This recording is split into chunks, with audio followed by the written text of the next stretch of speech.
Let's get into it. We're finally back online. Woohoo! Alright. Let's go.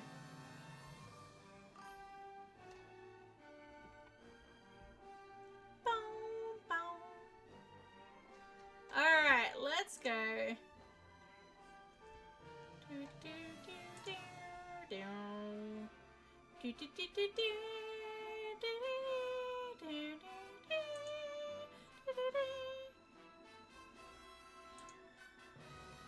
Alright. We are just getting started, everyone. Feel free to come on in. I'm just getting started and set up. There we go. I'm just getting started and set up. That's working. What was that? I didn't even see what that notification was. I guess we're gonna find out sooner or later.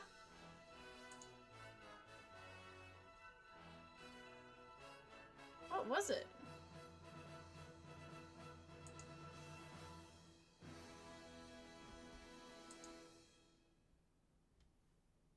Alright, just give me 1 second while we set everything up, everyone. Alright, cool, it's just not showing up. Excellent. Alright, let's go. Game, let's go.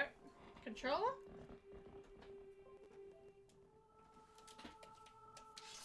Oh my goodness, thank goodness. I was gonna say, if this doesn't work, we're gonna have some issues with, I don't know, doing a randomizer. Alright. Oh, hello to Donks. Welcome in. Thank you so much for the sub. I appreciate it, especially 3 months in a row. That's excellent. Thank you so much. Alright. I hope you're having a lovely evening. Let's go. Let's see where we're up to. Yo, hello to Donks. Welcome in. Has my game crashed? No, it has not. Excellent. That's what I was worried about for a second there. Why are we here? Alright, sure. Huh. Alright, let's go. Oh, that's right, because I was checking about the bombs in Kakariko. That makes way more sense. Alright, let's go. We are finally back to streaming. It has been... Oh, it has been since last Sunday. And that is kind of brutal, I'm not gonna lie. It has been rough not being able to stream. Alright, so we are finally back. I'm enjoying it. I forgot that we lose health every time we bonk into something. Alright. Now, sorry, I've just got to think. Okay, I think our best move is to go to Temple of Time. That's our best move, hence the title of this thing. But I want to go to Lake Hylia first, don't I? Yes. There are two things I want to check in Lake Hylia. First of all, whether or not we are able to get to the Arbiter's grounds now, or if we are still required to get Aru's letter. Because I don't actually know this. Number two, there are quite a few chests. There are quite a few chests. Hello, Placehold! Welcome in! It has been quite a while since we last streamed. I was just saying I'm so glad to be getting back into it. I'm so glad to be able to say hello to all of you. Hello, welcome in. How have you been? It has been a week for me. I'm in a good way. In a good way. But it's just been very full on. So I'm hoping you're having a great week too. Nice Princess Zelda color top. Thank you. It is a It is a Majora's Mask jumper. Believe it or not. That was probably really awkward. Yeah, it's actually a Majora's Mask jumper courtesy of Black Milk, which is a really cool clothing company. In fact, I'm probably going to visit their website tonight after a glass of wine. Alright. It's Salbow time. Hello, Ducky. Welcome in. It is so good to have you. How are you? I was just... Ooh, there's a sign down here. Okay.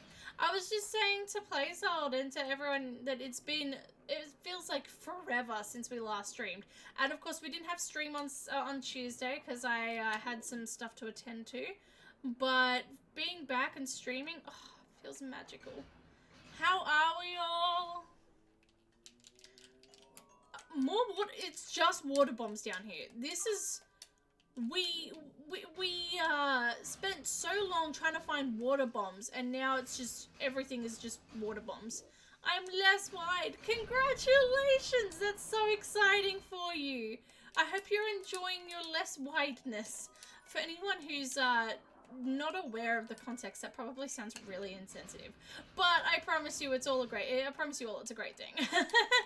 Congratulations. That's...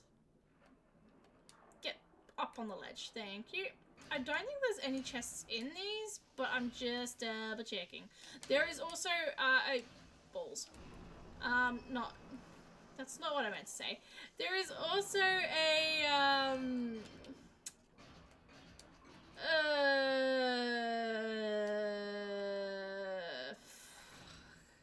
I mean, crap. It's been a long week. Oh, a gift from Alice is 10 hours. Excellent. It's a baby, guys. Sally's a wildest. Wildest. Thank you. Yes, congratulations, Ducky. That's super exciting. I'm so happy for you. I hope you are having every single joy and no stress in the world. Ooh, that's... There we go. Up there. We also want to go to Zora's Domain. That's what I was trying to say before, and then I completely had a mind blank. I promise you, I am usually not this dumb. It's just been a very, very long week. In a very good way. It's been a fantastic week. But it has, in fact, been a long one. Alright. Let's head up to Zora's Domain. I think that's our next best bet. So we're just going to clean up some chests that we couldn't clean up before just due to a lack of bombs. And then we are going to head straight out to Temple of Time. I think that's our best bet, I think. Zora's Domain. I'm working on another assessment that's due this Sunday. You have a lot of assessments, you poor thing. How are we going on this one? Do you reckon you're gonna finish it in time? I mean, you said that you wouldn't before, and then you did, so I have every faith that you're gonna finish it on time. Woo. So, but how's it going? Whee! Alright. So down here, I don't think there's that many chests, or any chests for that matter, but there is a 10 rupees. I will take 10 rupees. There is this rock with some eyes in it. Look at the eyes. I can't zoom in, but look at the eyes. How cute. Anyway, not the point. We're gonna blow up the eyes. That's the point. Alright. So normally this guy will sell you a bomb bag. We already have all 3 bomb bags. I also forgot to check with Aru. I'm hoping I'll finish this one on time. I find the content so exciting and interesting that I have a lot of difficulty concentrating. I get too caught up in how interesting the content is. I completely get that. That's very fair. Okay, that checks out. That's so fair. I completely get that. Yeah. I started a new job this week. And let me just say, it has been amazing. It has been a wonderful start, a wonderful adventure so far. I'm really enjoying it. I'm a little fried, I'm not gonna lie. I feel like that's how it is whenever you start a new job. I am a little fried, but the information has been so interesting that I too find myself getting sidetracked because of how interesting it is. So, yeah, I get it. Whee! Now, I don't believe there's any chests down here. So we're just going to continue down to Upper Zora's River, which makes no sense. Down to Upper Zora's River. You get what I mean. We're going to go to Upper Zora's River. And then we are going to carry on. We're going to go back to Lake Hylia for a second just to check the cannon. Just to check to see if we need Aru to get to Arbiter's Grounds. If we do, if we need Aru's letter to get to Arbiter's Grounds, that kind of sucks a little.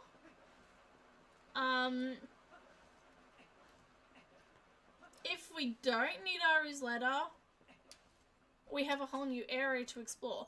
But even if we do need Aru's letter, we still have the entirety of Temple of Time that we're about to get into, which happens to be one of my favorite Zelda dungeons. So I'm not going to be too mad either way. Now you might be wondering why on earth we are here, especially considering we know that that's just a rupee and nothing of value. I want to play the next level of Roller Goal. That's it. That's pretty much it. I just really love Roller Goal. I think it's just Roll Goal, not Roller Goal. But Roller Goal's a better name. Let's be real.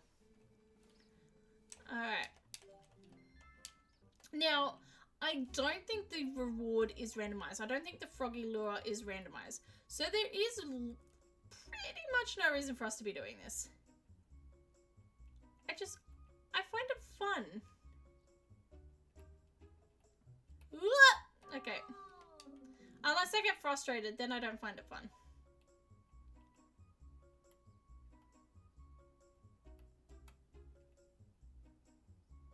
Alright.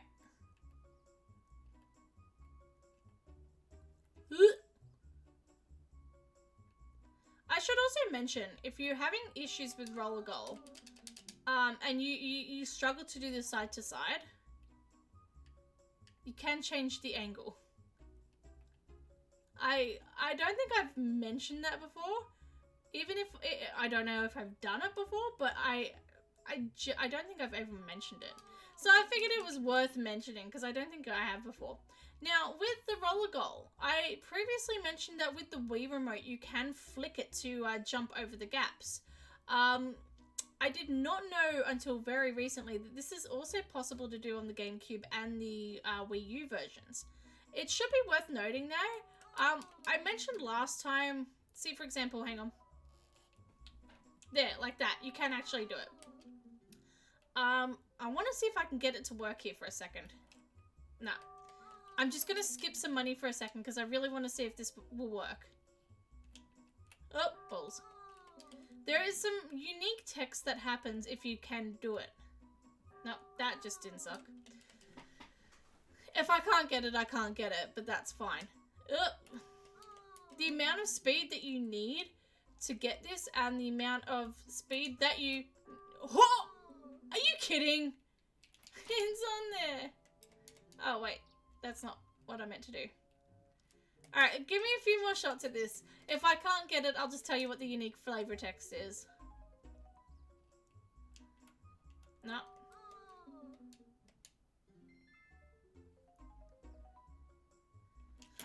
Oh, balls. My hand keeps slipping from the controller, which is not helping. Kids, don't moisturize just... See, I keep popping off and then popping back on. Don't moisturize just before you're about to game.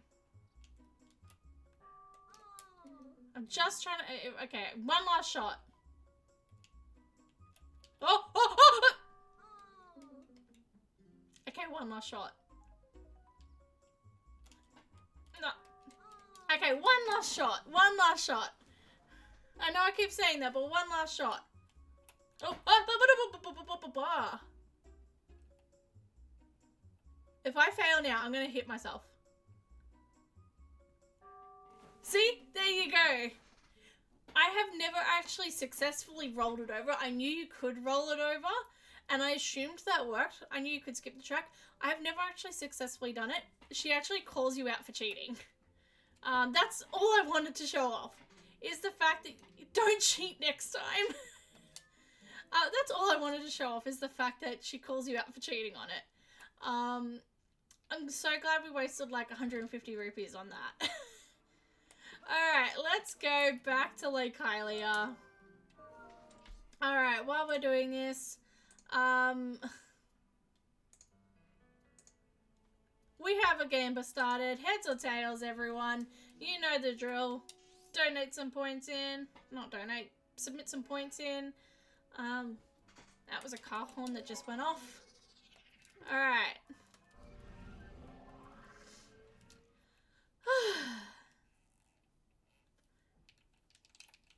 So, the problem, I have a little bit of a problem. And it's not like a big problem, it's very much a first world problem. I get so, congrats on your assignment placehold. Oh, that's very sweet of you.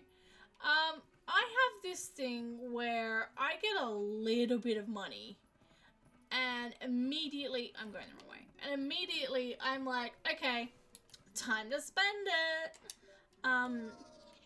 But I'm also really stingy at the same time. Not on other people. I like to spend money on other people. I'm really stingy on myself. So I'll go on a big spending spree, provided it's under $100 and it's at Kmart. So yesterday, I actually bought some things that I really needed. I needed a new toothbrush. Okay, no, we can't. Okay, that's fine. So I needed a new toothbrush. So I bought a new toothbrush, but I insisted on only buying it on special. Also, there are toothbrushes that are $590 at Big W. I am genuinely scared of the people who are spending $590 on a toothbrush, on an Oral-B toothbrush. I mean, I'm sure it's great or something, but like, it better repair my, like, it better inlay my teeth with gold that I can then sell. Let's be real here. Anyway, so I bought myself a toothbrush. I bought myself a, like an aroma diffuser, which I've been wanting for a while. And I bought myself, you know, some face masks. And they're all on the sale and on the cheaper end of the spectrum. And I was like, that's great. I've spent so much money. I haven't spent any money at all. I just... not much money at all. I think I spent like $29 on my toothbrush and that was the most expensive item. $590? Yeah, I know, right? What? Who spends $590 on a toothbrush? I mean, probably some really rich celebrity. But still. Actually, no, all the celebrities have veneers nowadays. They probably don't spend $590 on a toothbrush either. Alright. Ready for a magic moment to happen?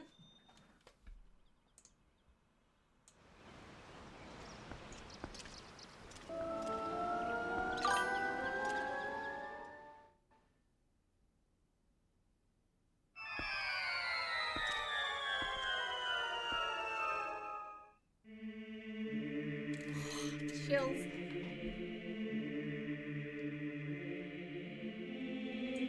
Okay, chills. I had to turn up the volume for that. Hello, Snecky. Welcome in. $590 toothbrush. Yeah, I know, right? What? Also, I want that bug. I want that little bug. Hello, Snecky. Welcome in. I hope you're doing well. It is good to be back. Huh. I just got the ant there, didn't I? The bugs are shuffled, but within their own locations. Typically, you only get, you get the snail there, not an ant.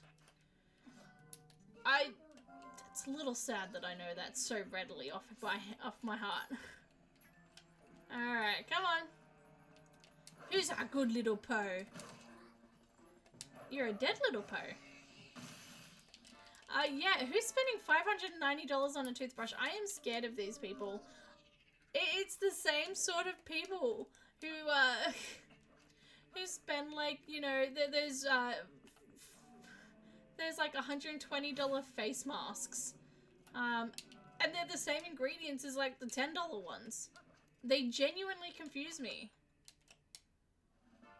Oh, silver rupee, 200. That covers our roller goal expense. Excellent. Alright. So, this temple has so much potential. I love the concept layer and etc. But the Dominion reliance on the Dominion rod.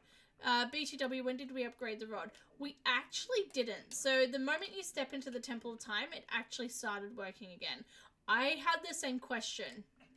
If I exit out of the Temple of Time, I have a feeling it's going to automatically break. We'll check. I have a feeling it's the case.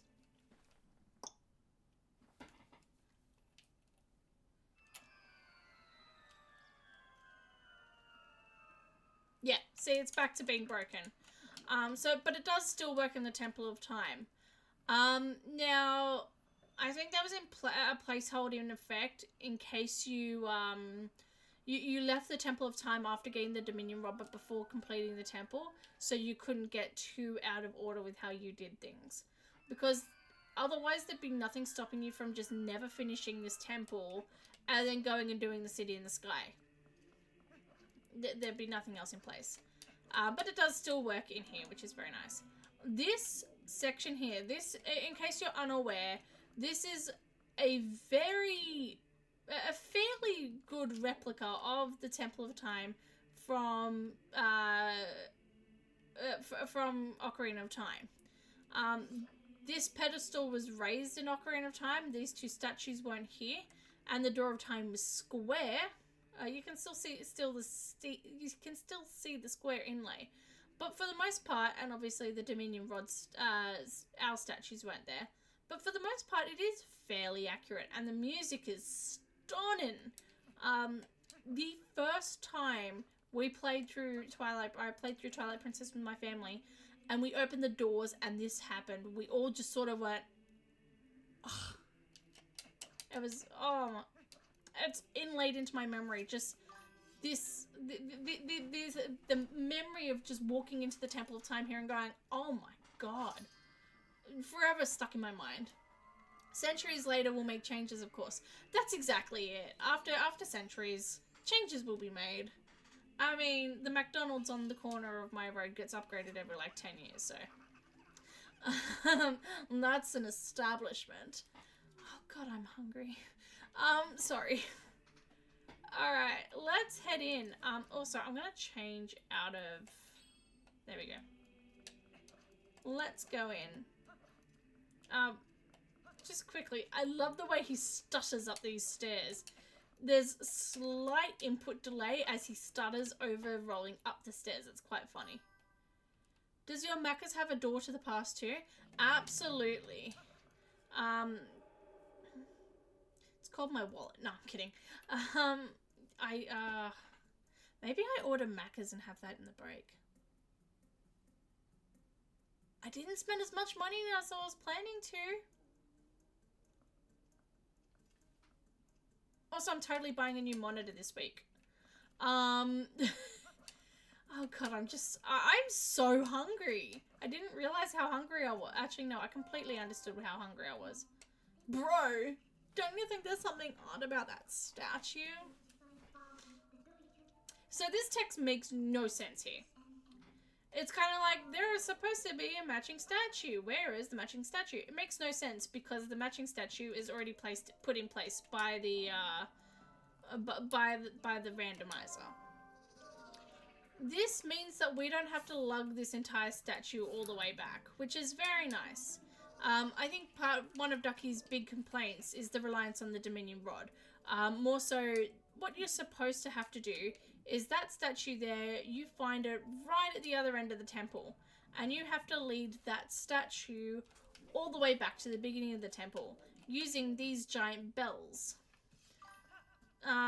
So yeah, 100%, yeah. That I was going to say, that's probably your big complaint, is the fact that you have to lug this giant statue back. And then there's other statues that you have to use as weights to counteract the weights of these ones, and yada yada yada. It can be a bit of a pain.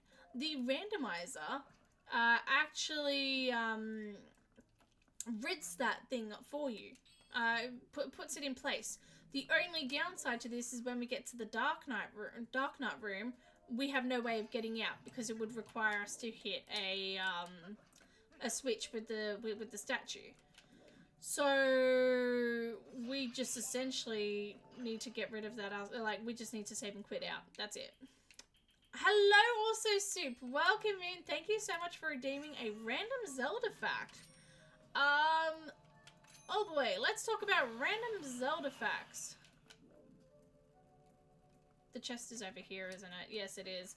I always forget. I always get that confused for some reason. All right. Your random Zelda fact. Oh god. Sorry, just bear with me for a second. So we've already talked about Sheik supposed to be in this game. Yes, we have. Ooh. I will always take an extra heart. Okay.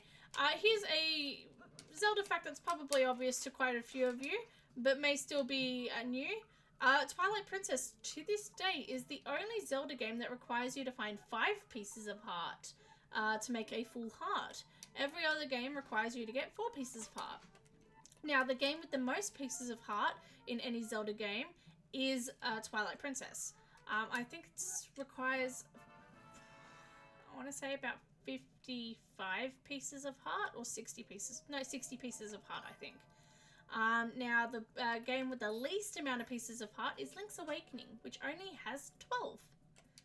So there's your fun fact. They say that Forest Temple is the way of the hero. It is indeed. Forest Temple was where we got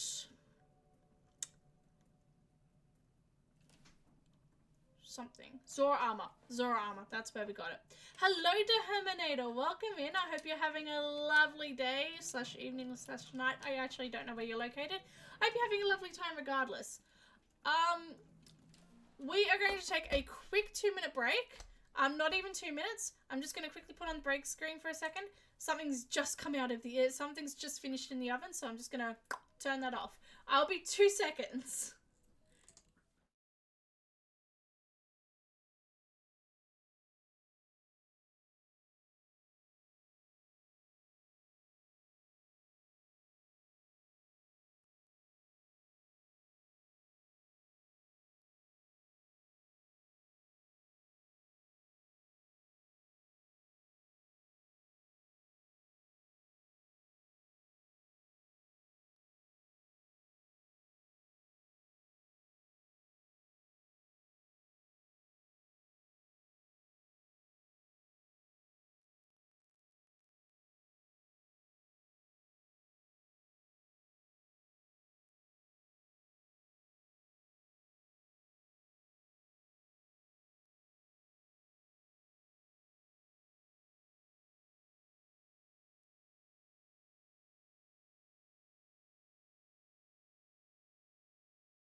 Alright, we are back. Sorry about that. I am cooking some meals for my family, so I just had to get that quiche out of the oven. I've also just put in a poll. I can't decide between Mad Max, which is healthier but more expensive, and McDonald's, which is cheaper but so yummy. Please let me know what you think. I will take your opinions into consideration. Also, Heads or Tails has closed, so we're going to choose the outcome. It was literally 50-50 between all that. Let's choose that outcome. Heads or Tails? It is heads! Congratulations to everyone who won some points there. I don't know who it was. It was Placehold and Donks. Congratulations to both of you. Thank you so much for participating. Again, we've got that poll open, so if you have an input as to what I should get for dinner, please do, because I'm starving. Snecky, not like this. I'm so sorry. You have not had much luck with the channel, with the Gambas recently. I promise you're gonna have more luck soon. More chances to get more Right, I need a pot, don't I? Yes, I do. More chances to win big in the Gamba soon, I promise. Alright. Whee! We're gonna get this chest. A piece of heart. Alright, let's go on. It feels so nice having the Master Sword again. Again, we didn't have the Master Sword until the last dungeon that we did, which was the Water Temple. We weren't able to get in here without the Master Sword. And it's just so nice to actually have it. Now, something that I didn't consider.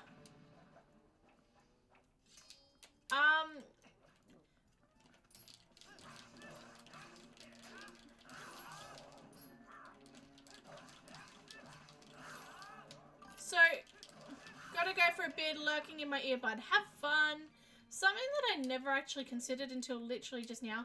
It's the 50-50 on the poll again. Oh no, really? Oh no. It literally is 50-50. Oh boy.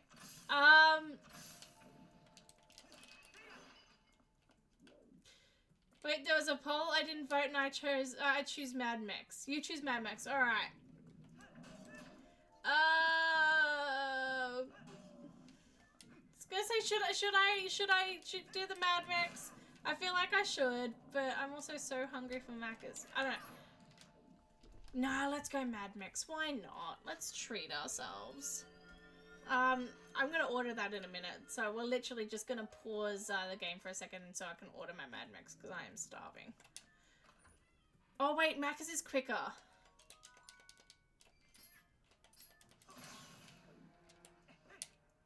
Oh, someone tell me what to do. Alright, no, Mad Max 1's fair and square. Let's do that.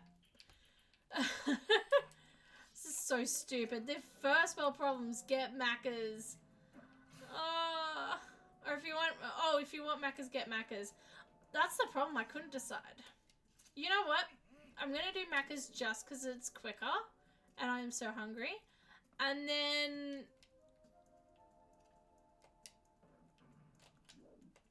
yeah, then maybe later this week I'm gonna get Mad Max. I am working all weekend. I'm working both days this weekend. And I feel like I deserve a little yummy treat at the end of that. So that's Mad Max is gonna be my little treat at the end of it. I feel like that's a good treat.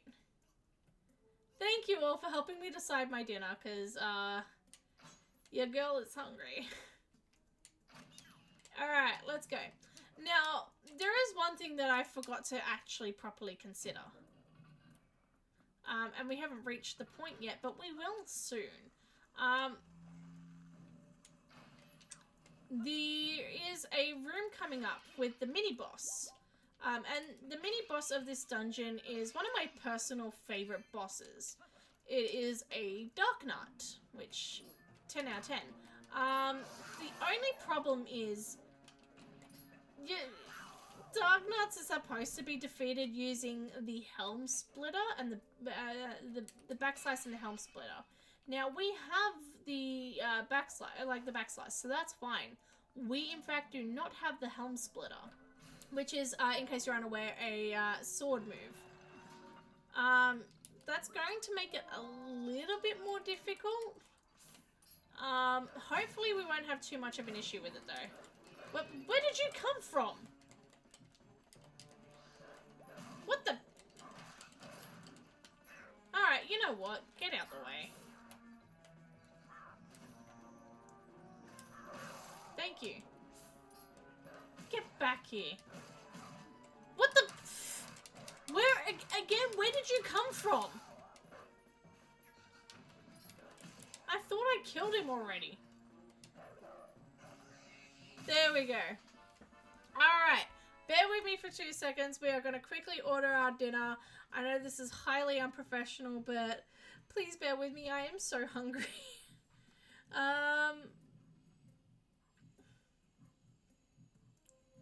Just bear with me.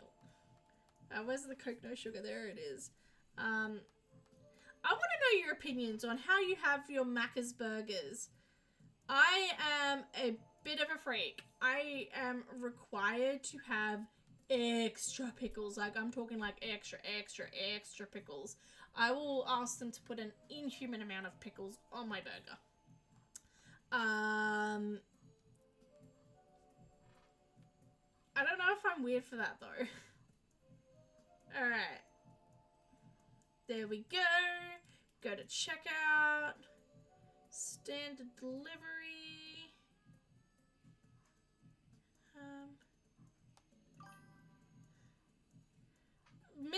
Ducky redeemed random Zelda fact. Thank you so much for redeeming a random Zelda fact while I order my dinner. So originally Twilight Princess was going to have a sequel. Twilight Princess initially started out as it was originally supposed to be designed as a sequel to Wind Waker. It was going to again have the cartoony graphics and the big grand adventure on the open seas. Eventually they did do this with Phantom Hourglass, but Wind Waker upon its release was terribly received. A lot of people hated the cel-shaded graphics and the focus towards bright colors. A lot of people, keep in mind, this was the era of, Twilight and stuff like that. Everyone wanted werewolves and, werewolves and the Cullens and vampires and glittery crap. So everyone wanted dark, gritty, and realism. So when Wind Waker came out and everyone was very up in arms about it, Nintendo cancelled this as a Wind Waker sequel and made this a standalone game focused more on, the adult graphics. Again, not necessarily a bad thing. I think Wind Waker was an excellent game. This is also an excellent game.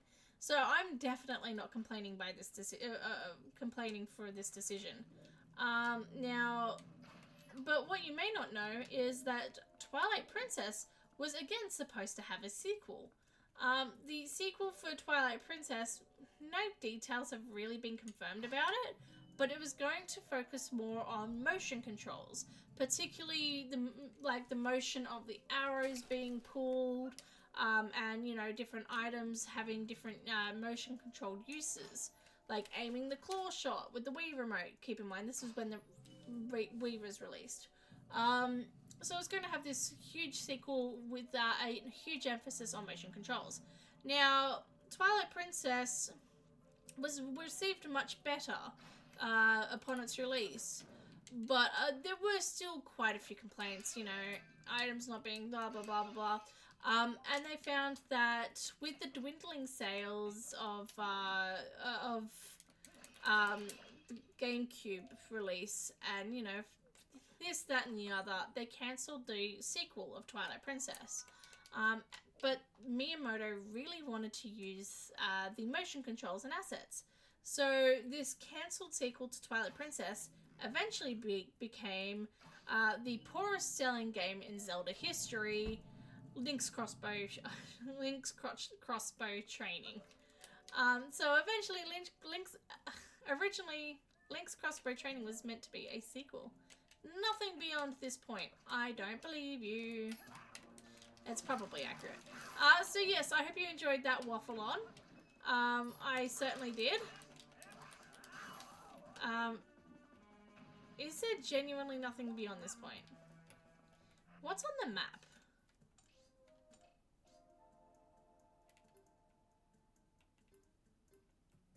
Okay. So, over here there's 2 chests that we'd be missing.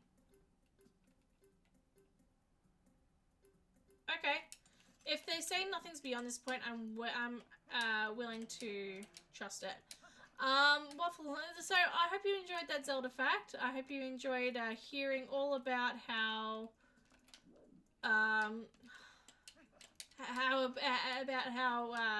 Twilight Princess's sequel became Link's Crossbow Training. Again, terribly received game. Link's Crossbow Training, There's a reason why, like, literally less than a year after its release, you found it in the $4 bin. I played it. I don't think I played that much of it. I was surprisingly good at it, but it was, yeah, still not great. What a lot of people don't know is that there's actually a storyline to Link's crossbow training. But most people haven't played it long enough to actually know that there's a storyline. So yes, I hope you enjoyed your fact. Thank you so much for redeeming.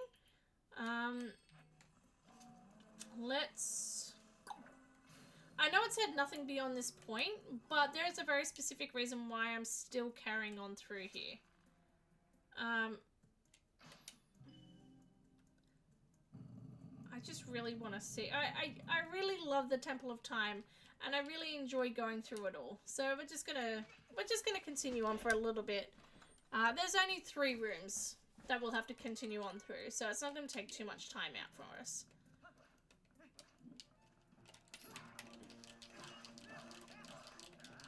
Again, you're supposed to defeat these guys with the Helm Splitter, another secret move. But because the main component of the Helm Splitter is the shield batch that starts it, you can do it without the Helm Splitter fairly easily. Alright. Now, while we're talking about the Temple of Time and waffling on and all of that, the music to Temple of Time is supposed to be a sort of almost remix of the Great Deku Tree. I personally don't hear it. You might hear it and go, yeah, actually I hear Great Deku Tree. I personally don't. In fact, all I hear is B-grade Jeopardy music. Like, if they played this instead of Jeopardy music, I'd be like, yeah, that makes sense. If they suddenly replaced the Jeopardy music, the da-da-da-da-da-da-da, with this, I wouldn't even question it for a second. But your sort of little fun fact is it's supposed to either be a remix or a version of, or like contain the same motifs as the Great Deku Tree. Again, I do not hear it for the life of me. Come on.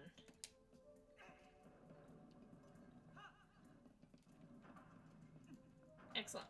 So this, that little scales puzzle there, really, I remember being stuck there for quite a while with my family. That one got us for quite a bit. I do want to come back and get that Poe eventually, though. So again, there's nothing beyond this point, but we're just going to have a quick explore. We don't need to do anything beyond the basics here, though, which is really nice. There's also a very specific reason why I want to do this. Oops.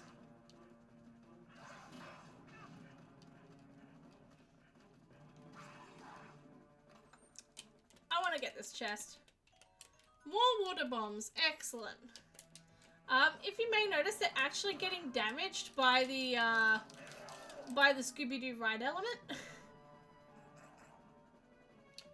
They actually get injured by it, which is really cool.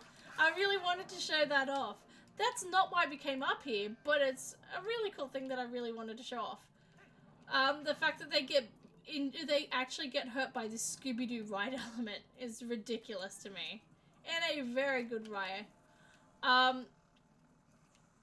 If you don't know what I mean by Scooby-Doo ride element, you need to go back to Spooky Island, clearly.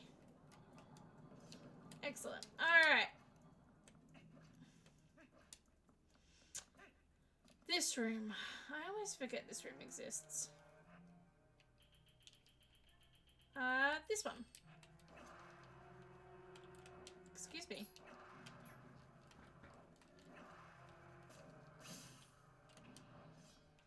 So the spinner actually does hurt them, which is really cool.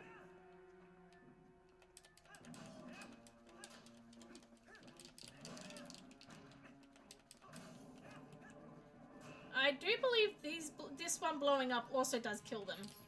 But I just couldn't angle it correctly. Alright. How are we all feeling tonight, by the way? It has been a very long week for a lot of us, but I think a very good one.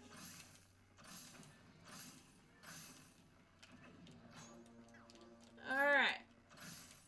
Oh, 2 for the price of 1, Grandma. Nice. Alrighty, let's go.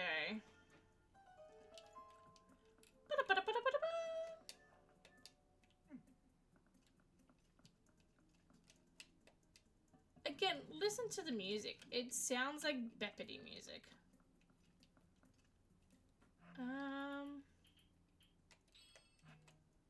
Is this permanently blocked off from us? Or is it because I didn't defeat this guy?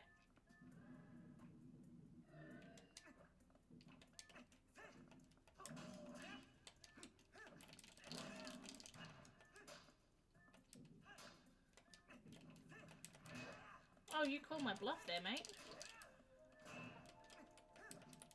There we go. Boom! Okay, it was because we didn't defeat that guy. Alright. My food is 6 minutes away. I'm so excited. Oh! Hey, I will take a 3rd bomb bag. Did we not have... I thought we had the 3rd bomb bag already. Apparently not. I will take a 3rd bomb bag. Screw there being nothing beyond this point. This is why I wanted to come all the way here. Because I've talked about how my favorite mid-boss happens to be the Dark Knight mid-boss. I should specify, my favorite mid-boss in this game. I love this mid-boss here. The grandeur, the room, the difficulty level. Okay, there's supposed to be a statue there.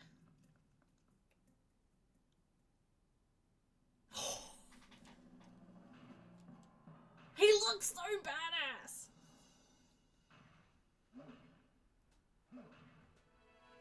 Okay, I do not know how I'm going to do this battle without the Helm Splitter. We're going to find out. Oh.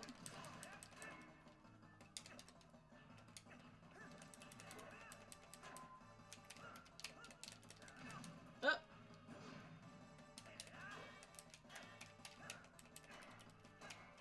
See, what you're supposed to do is Helm Splitter right after that. Now, you can't hit him without the Helm Splitter. Therein lies the issue. Now, we have gotten, like, 2 hits on him so far.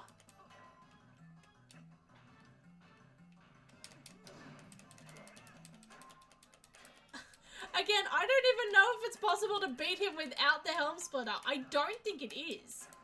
I remember reading in the Prima Guide that it's not possible to defeat him without the Helm Splitter. I just really wanted to check.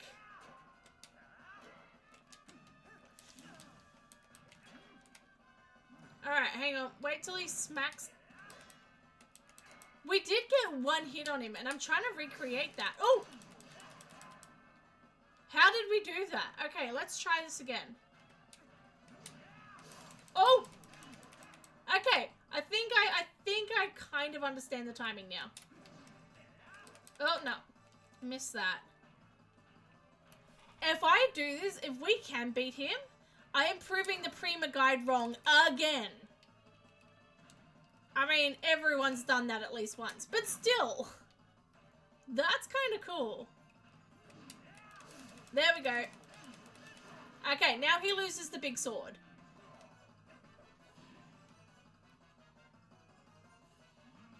And now he's got the tiny little sword. And it becomes a lot more agile.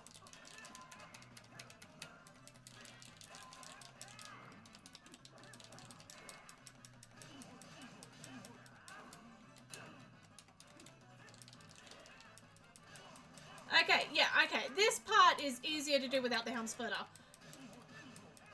There we go! There it goes. It is possible to beat it without the Helm Splitter. Suck on that, Prima Guides. I'm saying that about a company that hasn't existed for like 10 years. Oh, that felt so good. That felt good. We are now stuck here and have to reset, but it felt good. And we got some arrows for it. Excellent. Okay.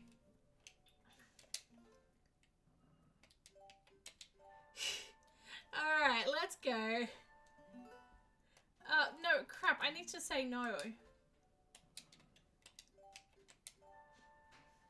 Alright. No, let's restart.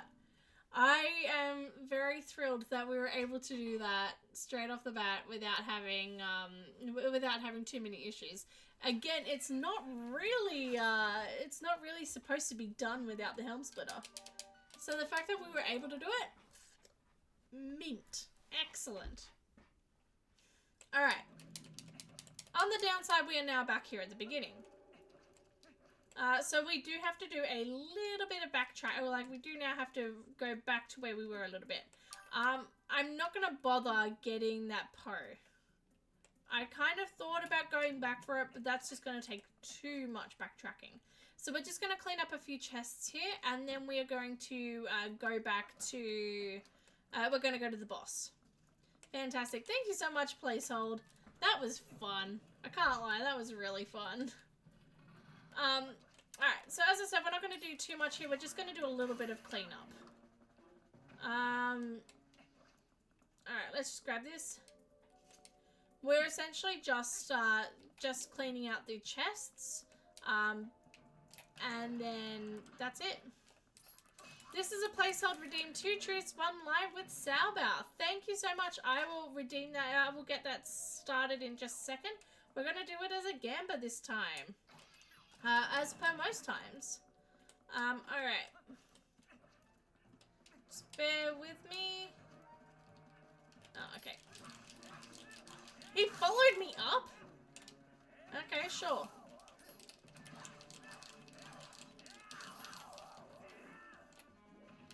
Excellent. Alright, let's go. 2 truths, 1 lie. Star prediction.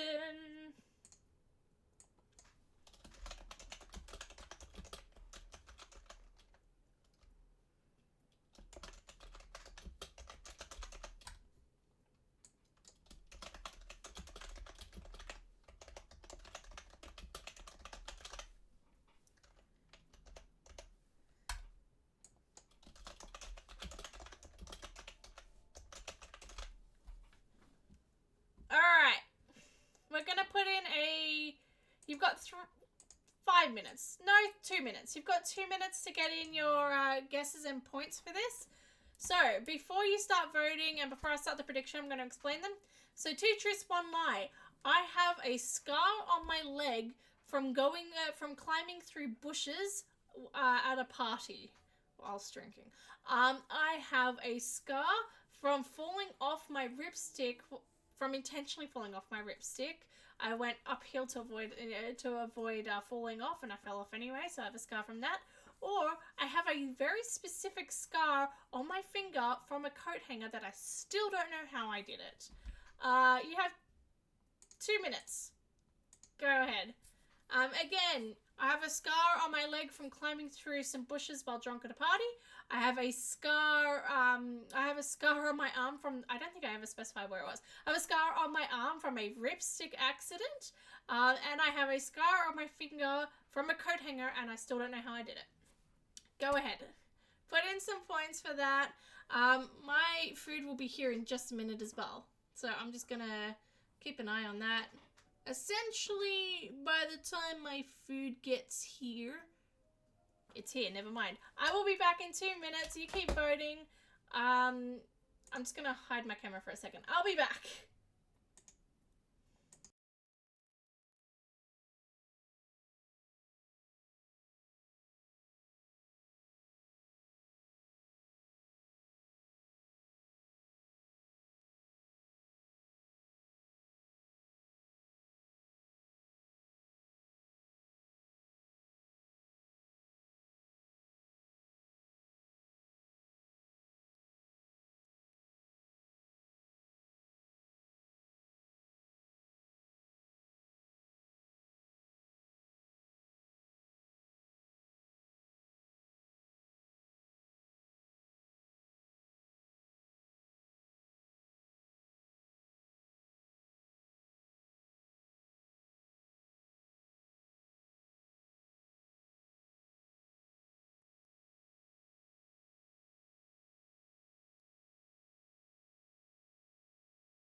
Alrighty there. Sorry about that.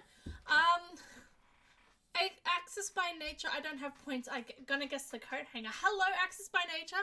Thank you so much for joining chat, and for watching. I'm so sorry I took so long. I just had to grab my Maccas. We are about to go on break, by the way. Alright, Two Truths, One Lie has closed. With an additional guest from Access by Nature. Thank you so much for putting your guest in chat. I always encourage that. 70% of the points went to having a scar from a ripstick on purpose, and then 30% of the points went to scar from a coat hanger. No one guessed scar from party bushes. Fair enough. The lie is that I have a scar from an intentional ripstick accident. I do not have a scar on my arm from ripsticks. I do have a scar on my elbow from a scooter accident. But I do not have a scar from taking an intentional fall on my ripstick. Now, I will say that with an asterisk, I do not have a scar from taking an intentional fall from my ripstick. I did, however, take an intentional fall on my ripstick. I just didn't get scarred from it. I have a very specific scar. I don't even know if you can see it right here from a coat hanger. Have no idea how I did it. And a few years ago while I was at a party, I did in fact climb through some bushes and, yeah. Hello, Muffins. Hello, darling. Yes, that's it. Alright, we should play 5 more minutes of games and then I'm going to scarf down my food. I do not like to scarf down my food on stream. Thank you for the on-screen celebration placeholder. I appreciate it. Yes, Muffins is very adorable, and she sees that I have food and is interested in what I have. Alright. So, congratulations. Who was that got the points? Congratulations, Placehold. Wow, solo win right there. Congratulations. Alright, there's a case there. That's fine. She'll be right. Yes, there we go. I have quite a few scars. Some of them I genuinely have no idea what happened. And then some of them I am all too aware of what happened. Like, I've done some really dumb things. The amount of scars I have on my fingers, from, just, you know, the most recent one was from, trying to open a really stuck bottle of nail polish. With a Stanley knife, and my hand slipped. Oops. Don't ever do that. That was just completely good luck as a guest. That was an excellent guest. Congratulations. That was really good.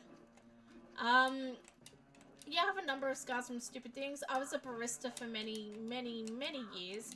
And I have scars on my arms from... why did I think there was a door there? I'm an idiot. I have scars on my arms from accidentally burning myself with a steam wand and all of that. I have a lot of scars. I'm a very clumsy person. In fact, a few years ago, I got tested for dyspraxia because they thought I was unnaturally clumsy. It just turns out I'm very naturally very clumsy. Alright. This is a really great example of why bomb arrows rock. They just knock out plenty of them all at the same time.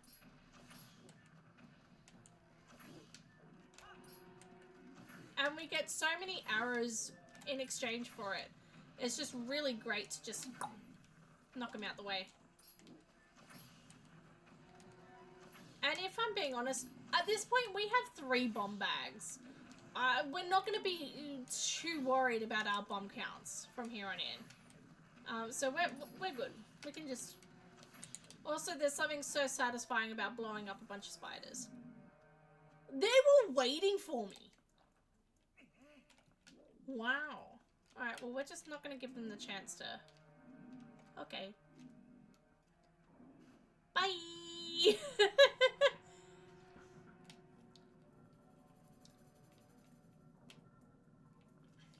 Alright.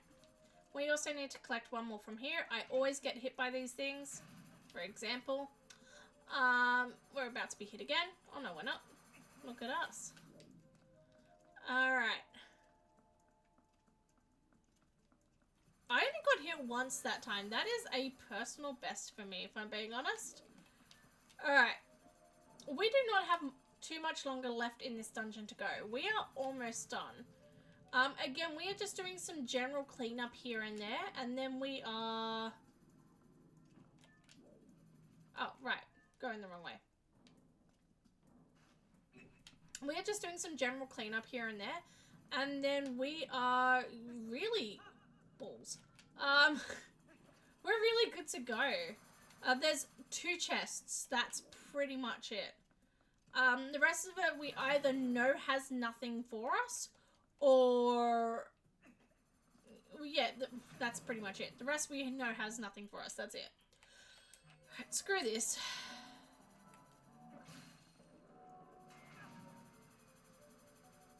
Well, that sucked.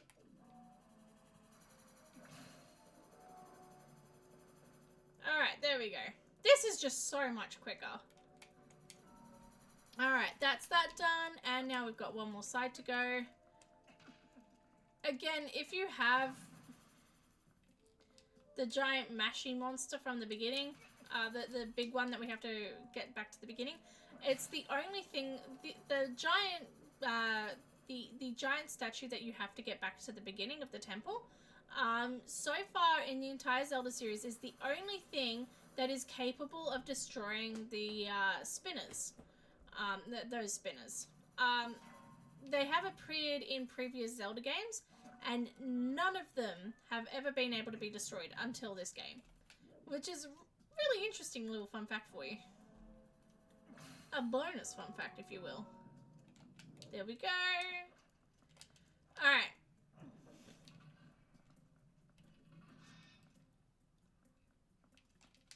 We are going to clear out this room, and then we are going to go on break, because my McDonald's smells amazing.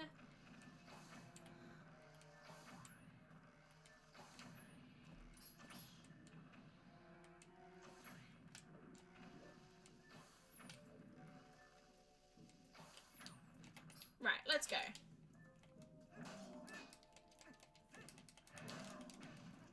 How did I get... okay, sure. Alright.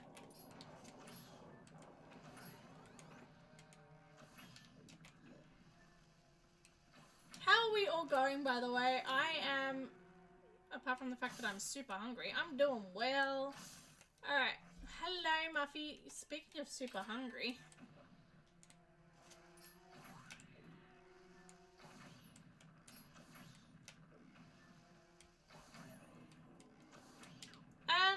wow, okay. You can one-shot those with a bomb arrow. I did not know that. The more you know. Alright.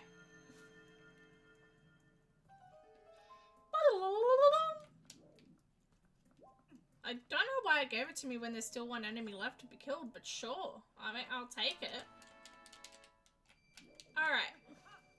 Now, even if we don't find anything here of value, we haven't found anything in any of these chests of necessary value to us. That's, in all honesty, not too big of a deal. We're more interested in this temple for what it's going to unlock for us. So this dungeon, completing it unlocks a lot of things in the overworld for us. Number 1, it triggers the side quest to get Ilia's memory back. Which is the big thing. And that just comes with so many checks attached to it. That will unlock the Hidden Village for us as well. Hidden Village is a area in the Eldin region which no matter what you cannot access without the side quest. You can bomb arrow the spot, you can try and clip in, all of that. Nothing has been able to get people in there.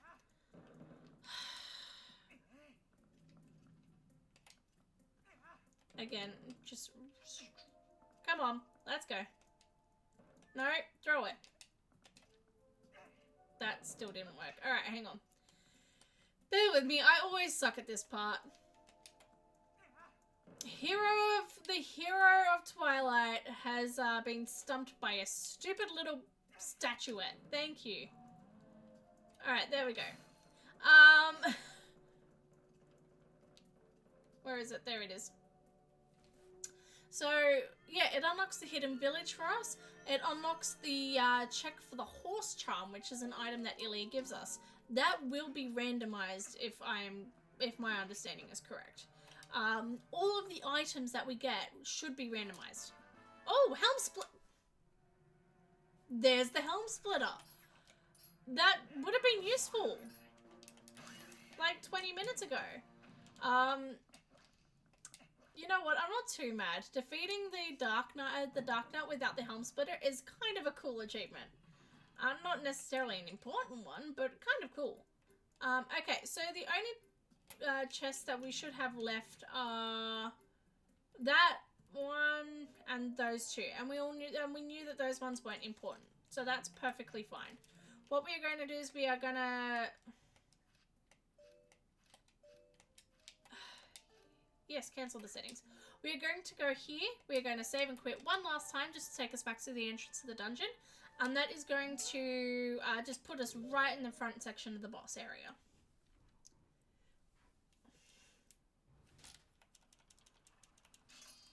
So once again, we just do this so we can just get to the boss nice and easy. This dungeon has a unique little identifier that the boss area is literally in the first room. It's been done before in Zelda. It will be done. It probably has been done since. I suppose the Divine Beasts and the Tears of the Kingdom temples kind of count, in a sense.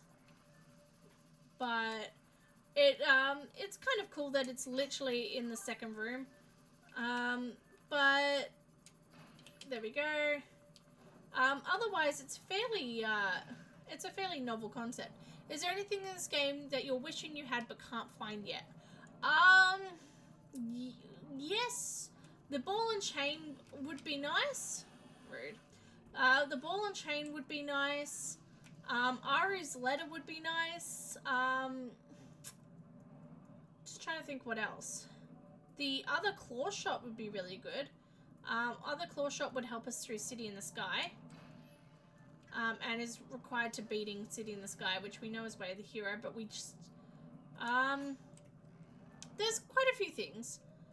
Ball and Chain, second claw shot, Aru's letter are probably the big three. For me, anyway.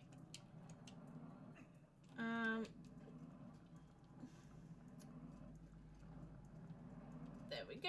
And if any of them are in Hyrule Castle, then I guess we're just not getting it. Essentially at that point, Hyrule Castle is pretty much the be-all end-all. We get to Hyrule Castle, we're finishing the game. Much like if there's an item stuck on the moon. Oh! Thank you so much, Placeholder. I appreciate that. Which one do I think is going to be the most useful? Ooh, which one's gonna... Thank you so much, Placeholder. That's really appreciated. Let's go...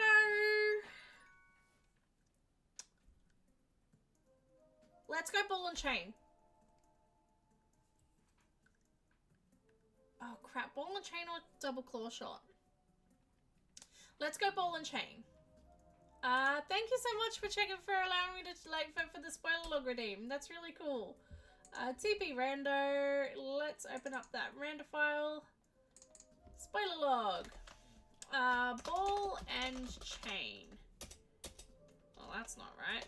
Ball. That just searches up everything that has the word ball in it. That's not great.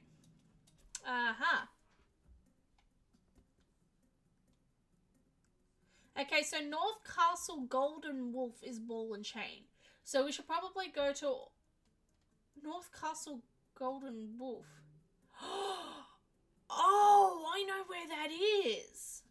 Okay, we can get that pretty much immediately, which is really nice. Okay, yeah, no, we can get that immediately. Excellent, okay. Let me just close out a spoiler log. Thank you so much for that placehold. That is really excellent. So the North Clocktown Wolf statue, the North Clocktown Wolf check is the ball and chain. That wolf check is right in front of Hyrule Castle. That's obtainable in the second half of the game. So we have everything that we need to get to be able to do that, which is top notch. Excellent. Now, did you ever think about Gohma, the boss from the Deku Tree, and go, you know what? I really wish it was more realistic and creepy looking.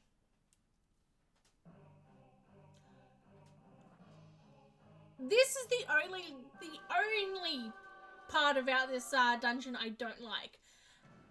And objectively, it's a really cool boss. It's not the fact that it's disappointing or anything. It's the fact that I'm massively arachnophobic.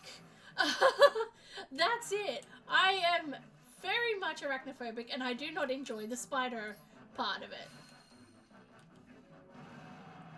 Alright. That's the only downside. Otherwise, it is, again, a really cool concept.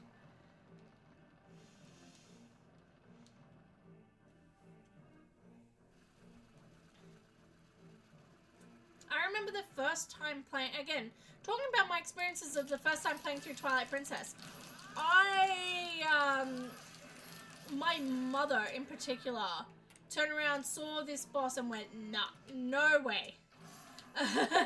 She kind of immediately went, nah, not doing it. And I think she immediately passed it off to my father to do it, because she just couldn't. She is just as, if not more, arachnophobic than me. Alright.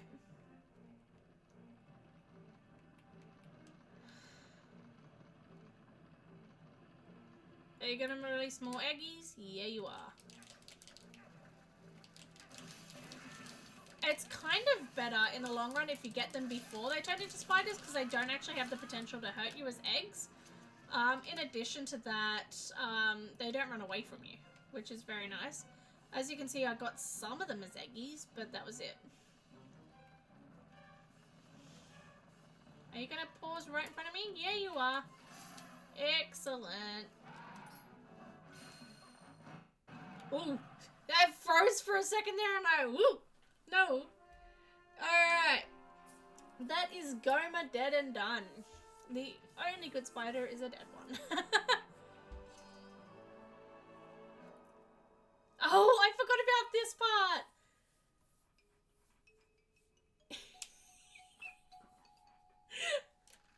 I forgot about this.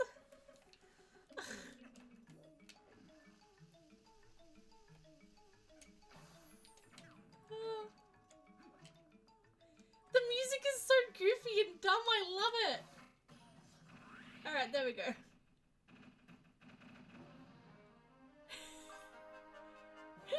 I forgot about how doofy the music is.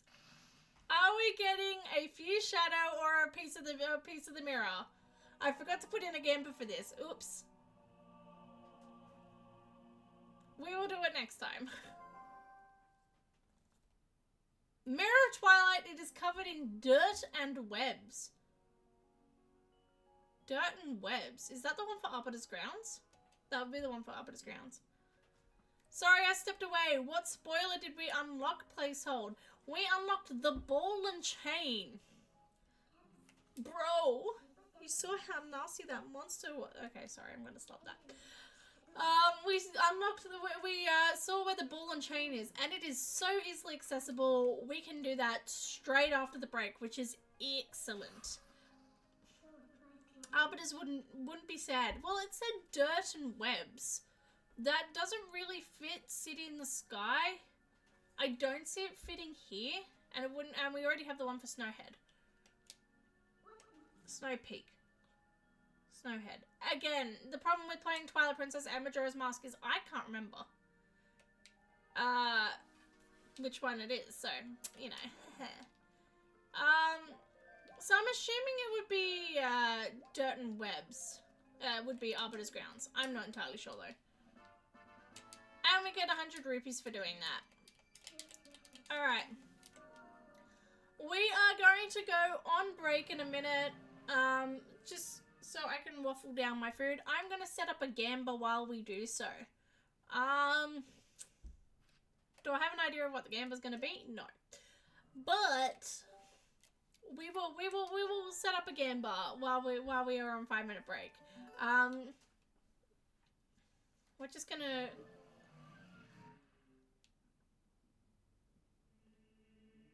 There we go. We're going to let this music play out over break. Let's set up a quick gamba. What are we feeling? Start prediction.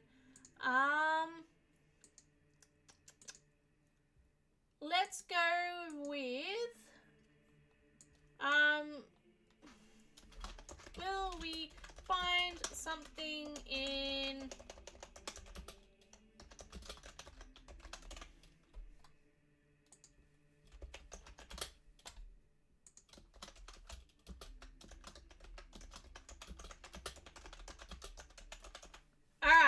So will we find something big, a big item in Snow Peak? A big item could be something like Aru's letter, or the second claw shot, or the horse call, or something like that. So will we find a big item in Snow Peak? The options are yes, no, but Mirror Shard. A Mirror Shard counts as a big item, I guess. I don't know. We'll figure it out. We will go to Snow Peak when we're back from break. Oh no, we're going to go get the ball and chain, and then we're going to get to Snow Peak when we get back, and then we might do Hidden Village if we have time. But for now, I'm going on a 5-minute break. The music's going to take us away. I will see you guys in 5 minutes. Grab a food, grab a drink, grab a blanket, grab a air conditioner. I don't know. But feel free to just come back in 5 minutes. Don't go anywhere. I will see you all very soon.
Alrighty. Welcome back, everyone. I am so sorry. I stuffed down an ungodly amount of food. Ooh. That's from where I was testing to see if the music was working. Alright. I stuffed down an ungodly amount of burger while I was on break. And I've got the rest of my fries and my the rest of my pickles to enjoy when we finish up here. Oh, I feel so much better though now. Although I will say one thing, good for you. Thank you, Ducky. I will say one thing. Yummy. Sorry, I have burger sauce under my fingers. That's kind of gross, but whatever.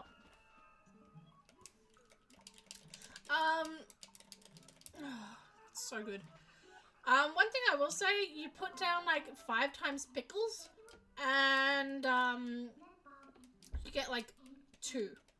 It's so annoying. Alright. Now, we are going to, first and foremost, go to Castletown. Pick up our ball and chain.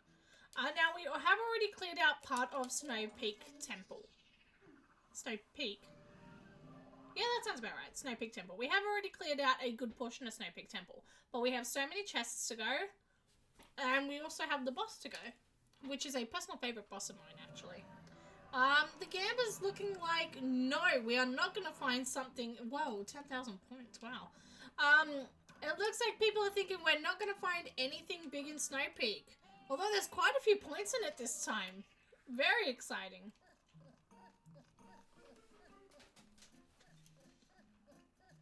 It's so laggy. 2 letters, bro. Oh. Muffins just looked at me really confused by that.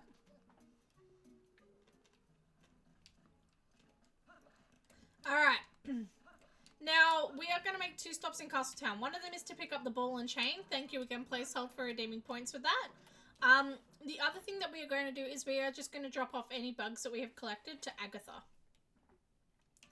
Now,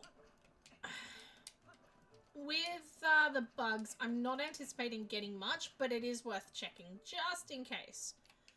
Because they each bug nets is a random item. So far it's been mostly wallets and... Wait, what? What did that say? Huh?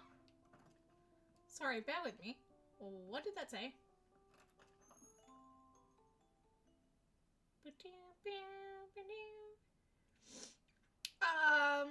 That said something about the Dominion Rod. Fishing rod and Dominion Rod. We didn't get the fishing rod from here, did we?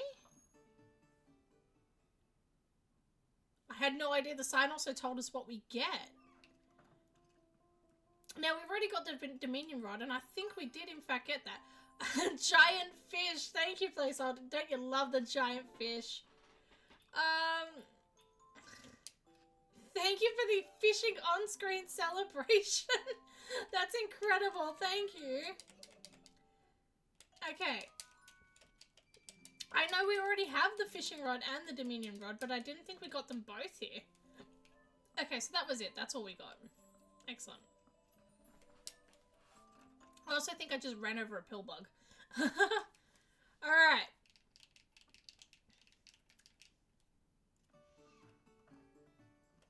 Now, from here we can go and collect our ball and chain, which is very, very nice. And a little bit out of order, if I'm thinking correctly. I'm hoping that it's here without any issue. I'm not entirely sure. Maybe we actually do need to do the correct owl like the correct owl statue to go with it. We're going to check.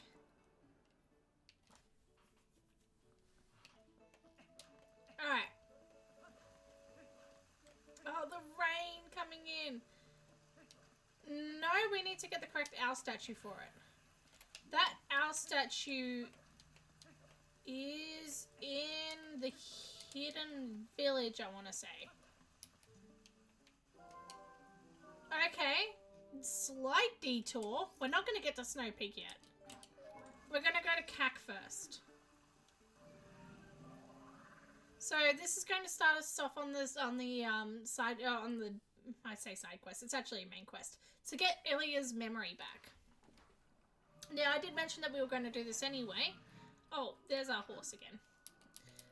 So we're just going to do as much of it needed to get to the hidden village, and then we are going to grab our ball and chain and head to Snow Peak, and then we're going to continue back on. A little bit messy the way we're doing it, but that's how we roll. Alright, yes, Darbus is here, which means that we are able to get this done. That's very nice. I want to talk to the shaman. Yes, yes, you've been waiting for me, bro. Yes, we know Shad. Okay.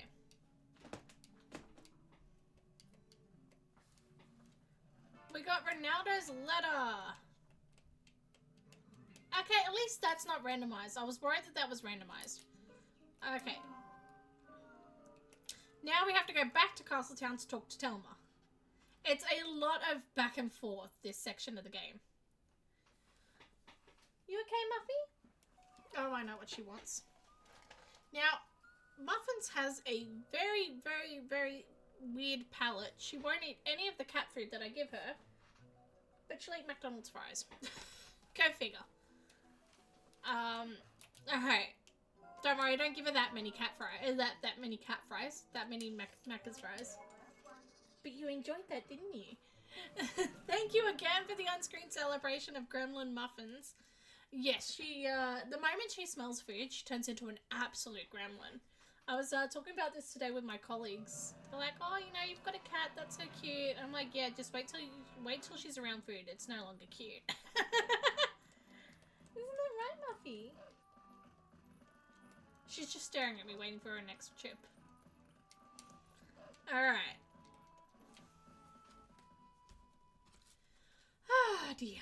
Alright, so we won't be streaming for too much longer tonight. We are going to get to Hidden Village, get the ball and chain, and finish up with the ball and chain, and finish up Snow Peak, whichever one. Snow Peak. That's our plan for tonight. Hopefully it shouldn't take us too long, probably about an hour. And I feel like that's a good amount of streaming time. Alright. Now, normally we would have to, we would try and, no, not warp. We would try and turn back into a human. And Midna would be like, are you kidding me? You just scared half of the townsfolk. Why would you transform back into a human? That's just going to terrify them more. But because of the randomizer, she's just like, yeah, whatever. Sure, whatever. Best randomizer setting ever. Oh my.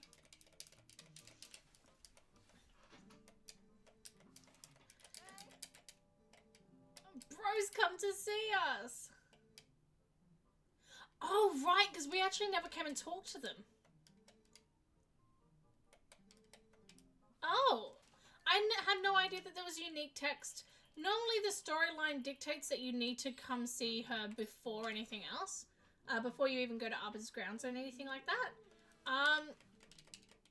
That's very interesting. I had no idea that, that there was actual separate text if you never actually came here. No, I didn't find anything of interest at the Arbiter's Grounds, and that's because we never went there. That's so annoying.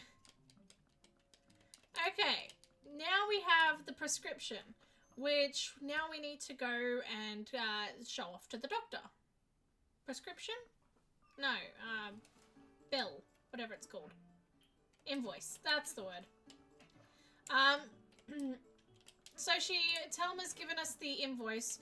The whole point of this side quest, main quest I should say, for anyone who's unaware of the context, because why would you be aware of the context really?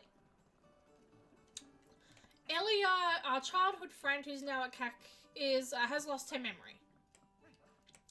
We are trying to restore her memory. So in order to restore her memory, we are trying to retrace her steps to the moment where she lost her memory. And it's described that she was in this little village, she doesn't know it yet, but she was in this little village that we need to uncover called the Hidden Village. But we need to uncover it, and in order to do that, we need to retrace all of her steps. So she was last at she was at Telma's bar. That's where we found her. Telma found her at the doctor's, and the doctor doesn't know where she, like, the doctor won't tell us anything. So we show him the invoice, and you know he thinks that Telma's hired us as a bodyguard or whatever. So look, lad, if I've been able to sell the wooden statue that the lady had, and anyway, so. This is what's happened. We're basically just running around on a wild goose chase. Now we are looking for a wooden statue that Ilya had before she lost her memory. And it's now covered in medicine because the doctor spilled medicine all over it. Wow, we never actually got a scent since the scent of Ilya. Ah, that checks out. We never actually got the reedfish scent either, did we? Oopsies. Excellent. So, now we can do this. I believe there might be a chest up here. We're going to check. Yes, there is. This is the chest I've always had stuck in my mind. 100 rupees. Excellent. So now we've got to take the medicine scent. The medicine scent will take us back to Telma's cat. Oh, cute doggy. The medicine scent will take us back to Telma's cat, who admits that she tried to steal it back off the doctor, but then lost it. So then we will have to get the statuette back from the Stalfos dogs that appear. Now you may be wondering why we're not just going straight out to the dogs. They don't spawn unless you talk to Louise here. I think that's her name. All right. Dog beast out the southern gate. Excellent. I assumed it was southern gate. I just wanted to double check. Is anyone following this at all so far? It is weirdly convoluted. And in fact, it took me a while to understand it when I was first playing. Now, again, we would be stuck out here for ages if it weren't for the fact that this randomizer has a lovely little function called change time of day. And this has now put us into nighttime, which is excellent. There is a small chance the game is going to crash here. We don't want that to happen, obviously. So we're just going to quickly save. The Hyrule field is already incredibly laggy as it is. It's now going to try and spawn about 25 Stalfos dogs. Or Stalfos beasts, as they're called. There is a good chance it's going to crash. They're moving so slowly, they barely pose a threat. That's kind of pathetic, I'm not gonna lie.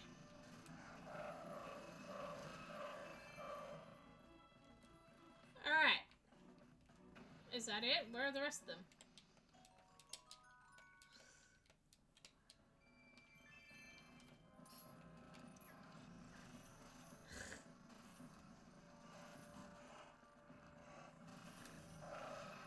Again, I am genuinely surprised that the game hasn't crashed yet.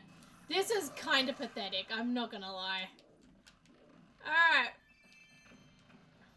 Apart from the mass amount of rupees, there is the wooden statue. Also, it's still playing the daytime music because we're so far ahead of the game right now. Alright, now we go back to CAC.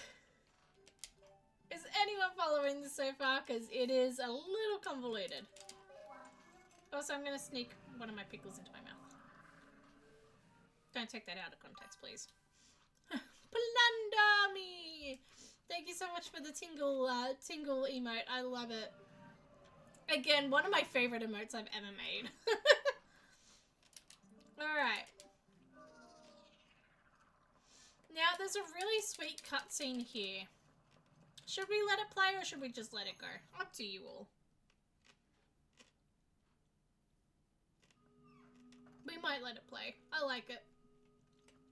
Alright, let's get that little statuette out. Is this going to give us the horse call or is it going to give us a random item? Who knows?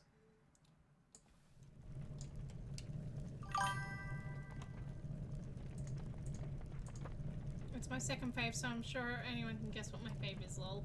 The fish.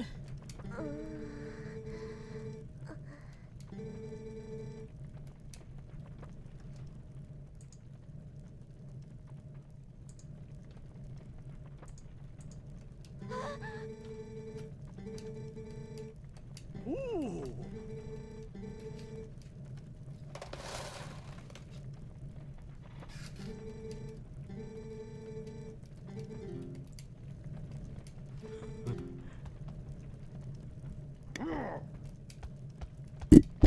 Ah! I dropped my microphone.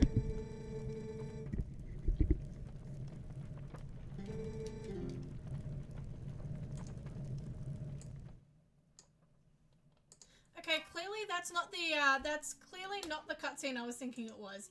I am dumb. How did you guess? It's because I got a notification saying fish is the most used emote in my channel.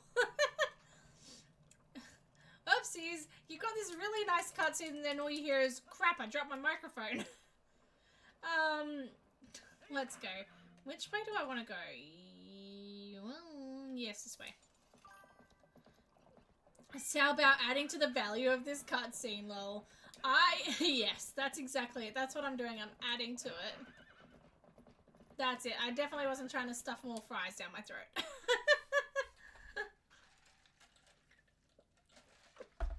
Alright.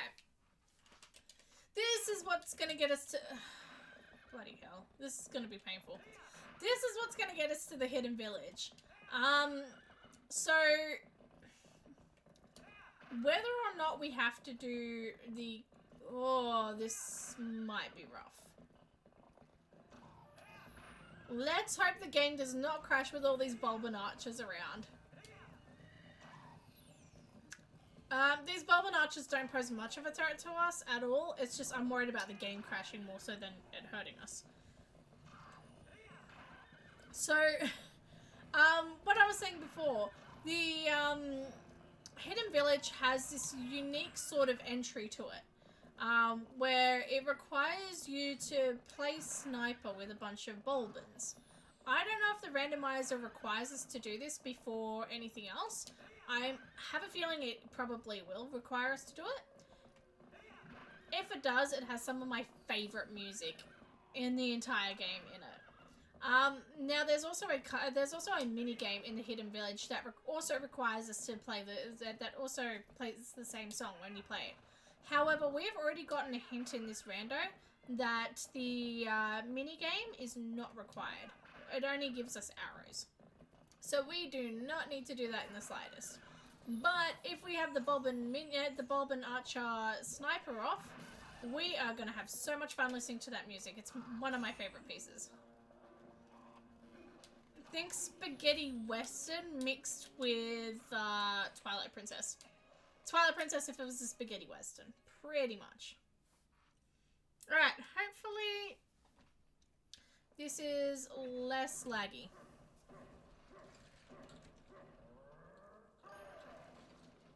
Haha, that sounds great. It is. It really is. Okay, bear with me. Yes, okay.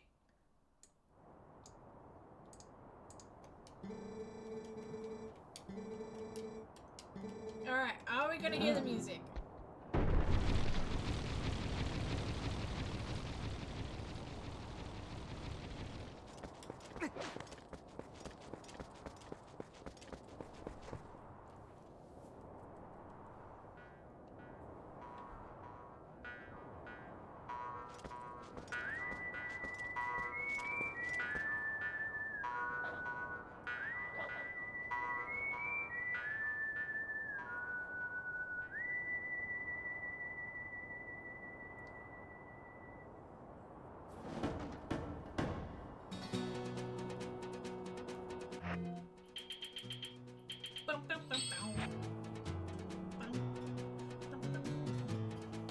Alright. Now I'm going to turn the audio back down. I literally turned it up so you could hear it. Can you still hear it now? Now I'm going to turn the audio back down. Okay, I'm so loud. There we go. Turn that up a little bit so you can still hear it a bit better. There we go. How about that? That's so much better. Alright. So, welcome to this minigame. We are basically just playing sniper off with the Bulbins. Now, if you have the Hawkeye, which is that item that you can get from the from Melee Mart normally in vanilla gameplay, you can use the Hawkeye as a sort of sniper rifle. However, we don't have that, so we are going to be playing this rifle. Like, we are going to be playing this scopeless. Oh, that was in the wall. There we go. So far we're not doing a bad job of doing scopeless. This bow also has no deviation to its shots. It does, unlike other Zelda games, where you do have to angle higher if you're going further distance, this goes wherever you're pointing it, no matter the distance, which is really nice.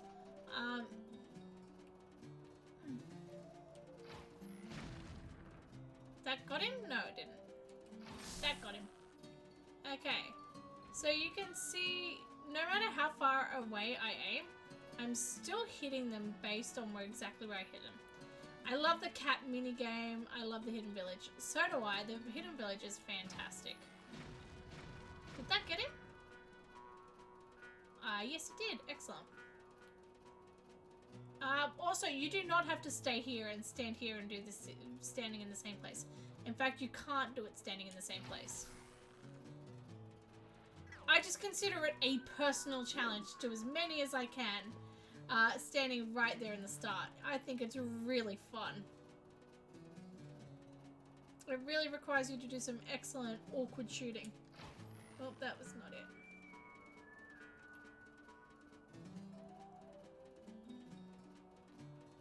Again, it may not be that much fun to watch me just awkwardly aim really slowly, but I enjoy it, so you guys are stuck with it. There we go. Now you might be wondering what happens if they spot you. Not much, they just start shooting at you. That's pretty much it. There is no penalty to being shot. It's not like a stealth mission or anything. It's literally just they start shooting at you, and you just have to contend with that. I'll actually demonstrate for you. See? That's it. They don't, unlike Breath of the Wild, they don't have horns. They don't alert the rest of them to your presence. It's not even that big of a deal. They do have not bad aim though. Excuse me. Thank you. So yes, Ducky mentioned the cat minigame, which is a genuine highlight of the game normally. Also a source of frustration depending on the day. So in the Hidden Village, there is literally only one inhabitant, like one human inhabitant, and that's Impaz. Which if you think sounds like Impa, you're completely right, and it's for a reason. So Impaz is the last resident here. Essentially her entire thing is that she cannot leave here until she has met the hero and the messenger of the gods or whatever, which she believes to be us. Although she still doesn't leave after she meets us, so go figure on that one. Maybe she has doubts about our hero. I also see him shooting at me, and I don't think he's gonna hit me anytime soon. It's like, someone shot my foot, what? Oh wow, he actually did get us. Go him. Can I please hit this? So yes, the cat minigame uses this same music, so if you ever get to past this section and you're like, I really want to hear this music again, you can. It's in the cat minigame. The cat minigame is really unique. And really cute, if I'm being honest. It is like the cutest minigame they've ever pulled in this thing. The whole goal of the stop it. Bad. The whole goal of the minigame is that the cats are really lonely because Impaz is the only the only person in this entire village, and she's really lonely. So, as a Wolf Link, it's Wolf Link only. As Wolf Link, you are tasked with going and basically just chatting to all the cats. And you just go talk to all the cats. That's it. That's the entire minigame. You just get to go talk to cats. And there's 20 of them for you. Excuse me, why is the Z target not working? There we go. It automatically untargets me. That's weird. Anyway, not a big deal. But yeah, so there are 20 cats, and you need to go talk to each of them. It can be really cute because you're talking to cats and it's adorable. It can be also really frustrating because there's no marker to tell you which ones you have spoken to and which ones you haven't spoken to. They sit down when they've been spoken to, but they also sit down briefly if they haven't been spoken to. It gets really confusing.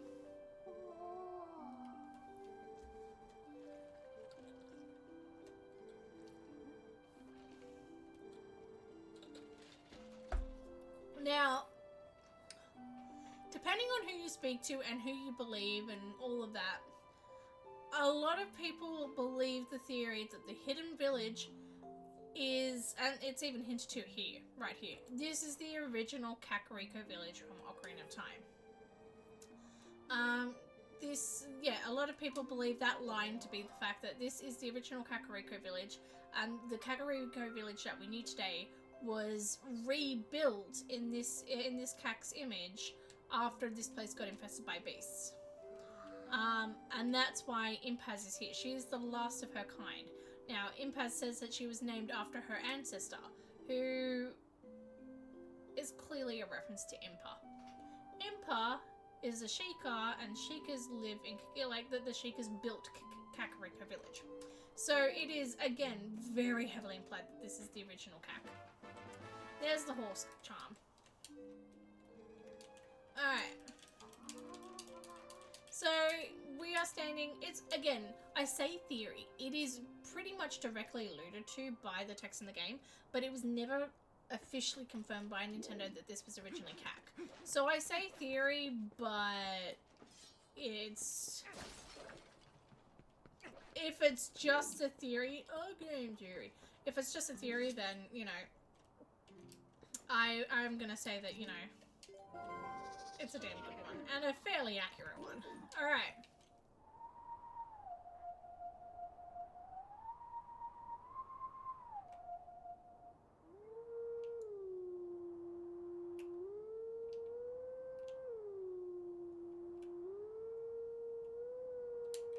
I should actually pay attention to what it's most supposed to be first.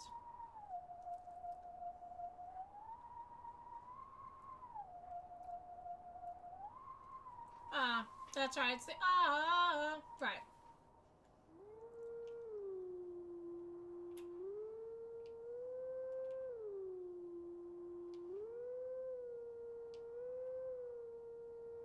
I was gonna say, please let that be it. That's close enough. Alright. Now we get to do this all again.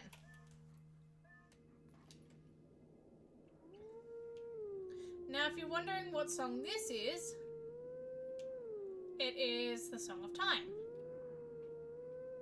I don't know what the is at the end, but this is the Song of Time.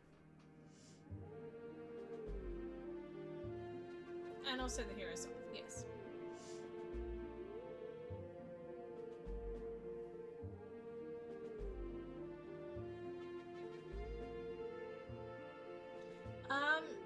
You might be wondering why the Song of Time is making an appearance here.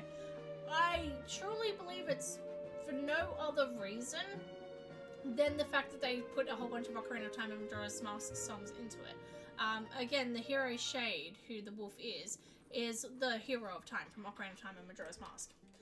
But you might be wondering what's the significance of having the Song of Time embedded into the sort of main theme of the thing. I don't think there's anything to it. I think it's just purely,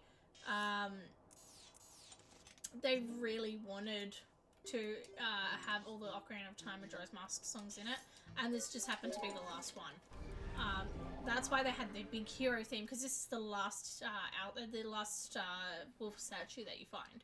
So I don't think there's any particular significance of the song being the song of time. I think it's just they really wanted it in. Alright. So we are going to go back and play that nice little cutscene where Ilya gets her memory back. We're going to do that. First of all, we're getting our bloody ball and chain. It's been long enough. Alright. It doesn't matter that we're scaring everyone.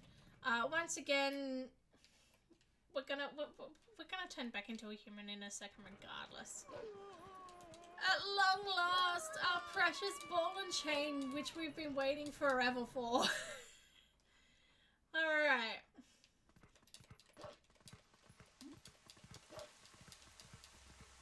Did you see it just then? It's right there. Oh, look at it. It's all shiny and sparkly. There's the ball and chain. Alright, we are going to go watch that cutscene with Ilya, and then we are going to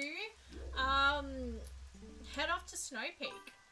Yay! Thanks to Placehold for redeeming for redeeming their points for that. That's really awesome. Thank you so much, Placehold. I appreciate it. I have a feeling this is going to lead us to something great, hopefully. And that's a big hopefully for the 8% of you who put in the points saying that we are going to find something significant.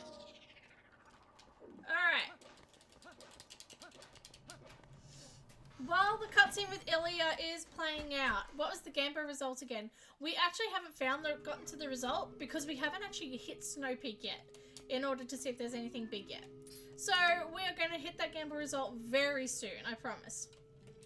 Now, while this cutscene is playing out, I'm going to turn off my camera and microphone so I can shovel some more chippies down my throat. But I will be here, I promise. Alright. Let's go.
I know one rod that Link is thinking about right now.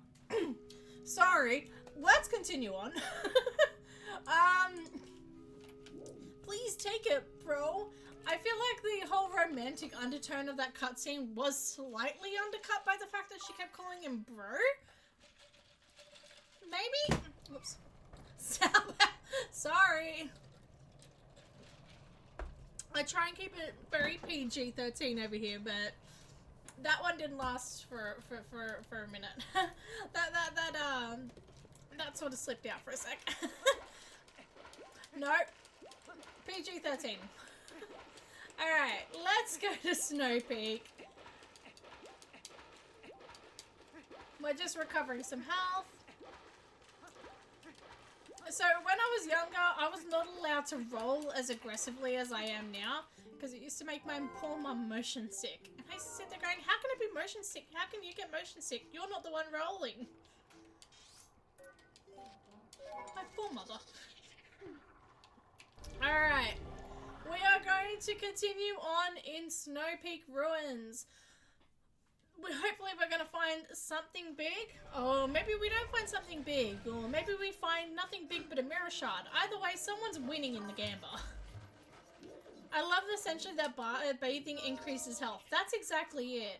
I feel like that's accurate to real life too.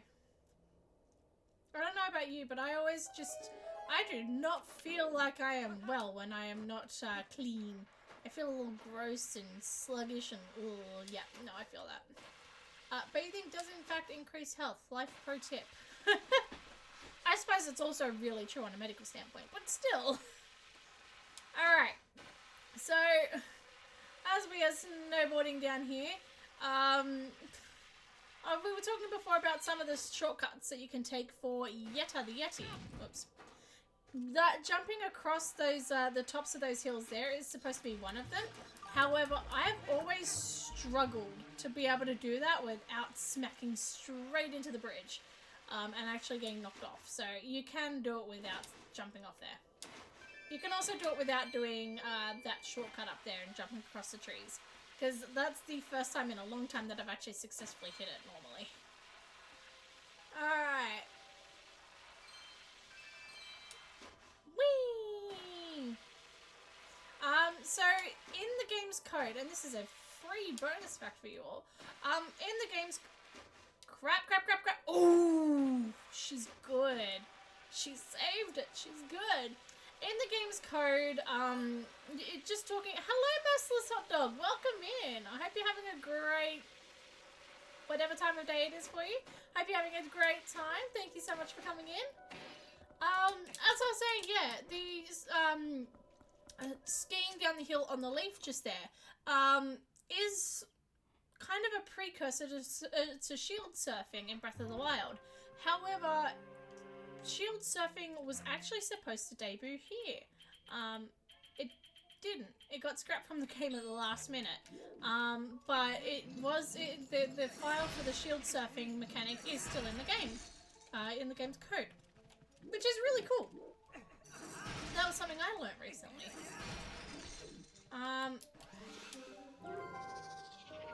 So there's already 2 chests here that we can check. Or maybe 1. I can't remember how many there are. There's either 1 or 2 chests right in this entryway. We're going to check both of them. Oh, there's 2. There you go.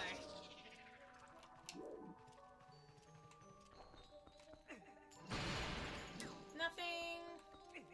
There's 1 of them there. Anything nice here? Piece of heart. Unfortunately, that doesn't count as a big item. But it is still nice all the same. What are you? 10 rupees. That's the biggest item. Alright. Hi there. Loving the in-depth Zelda knowledge. Hello, I'm the Wolfman. Welcome in. I hope you're having a lovely day, night, evening, morning, whatever time of day it is for you. Hope you're having a lovely time.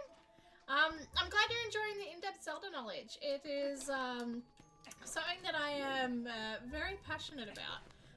And also, I know way too much. Morning! There you go, happy morning. Now, last time we were in Snow Peak Ruins, I mentioned that that's a portrait of Queen Rutella. There, that's a portrait of Sacred Grove, but I didn't know what this one was. I went back and looked at the HD version. That is actually... Oh, did you see that shadow in the background? That's actually pretty cool. that shadow is not there without reason. There is an enemy on the floor above us. Before you go, all creepypasta. This portrait here, I didn't know what it was, but I went back and had a look at the HD version. It is Arbiter's Grounds. There you go.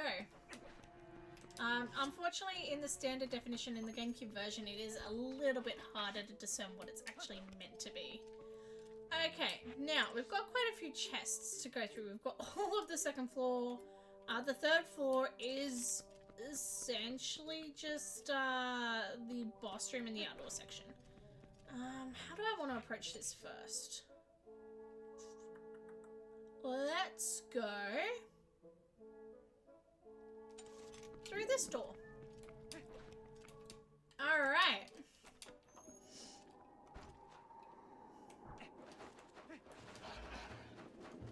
Again, now we have the ball and chain, we can essentially cut through this center whenever we need to, which is an excellent thing.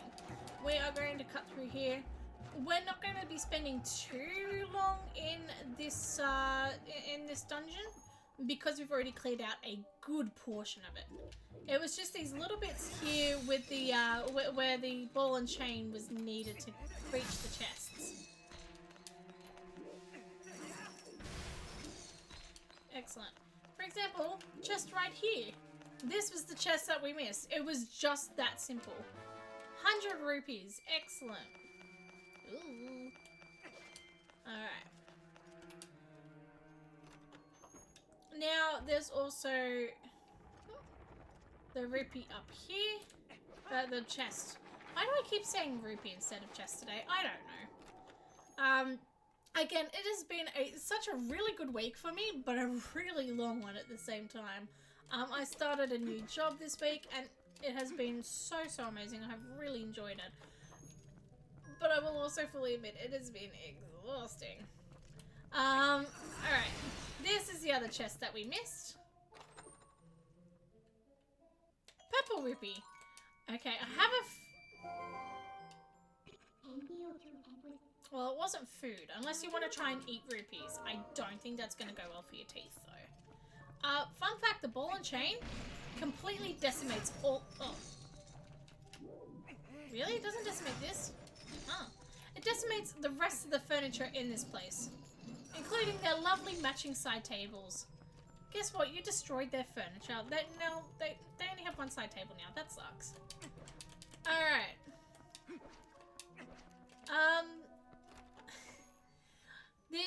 The concept of a house as a dungeon is really cool, and again, it's been done in I think it's been done previously in a Zelda game, but not to this extent, and it is so cool. There have been plenty of really weird Zelda dungeons over the years, and I mean really weird Zelda dungeons over the years. But not all of them are as expertly cool as this. So I'm going to talk about some of the weird Zelda dungeons we've seen, some of the weird either designs or weird layouts or weird sort of theming.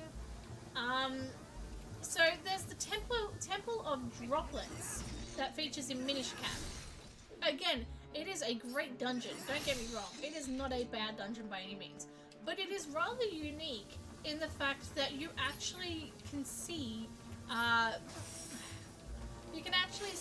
both the boss and the item that you're supposed to, the dungeon reward, in the beginning of the dungeon. I'm struggling to walk, struggle with me, no turning right. If you want to turn right, turn left and keep going, have fun. That is a challenge and a half, and I accept that. Thank you for redeeming points. 5-minute timer, please. Alright, 5-minute timer is set. If you catch me turning right at any point, please let me know and we will stop the timer. Bear with me, because I sometimes struggle to remember right and left.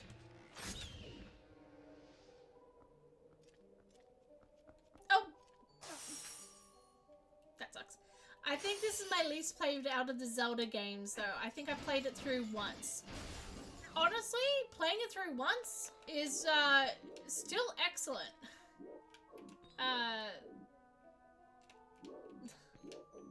This is gonna be rough. Okay.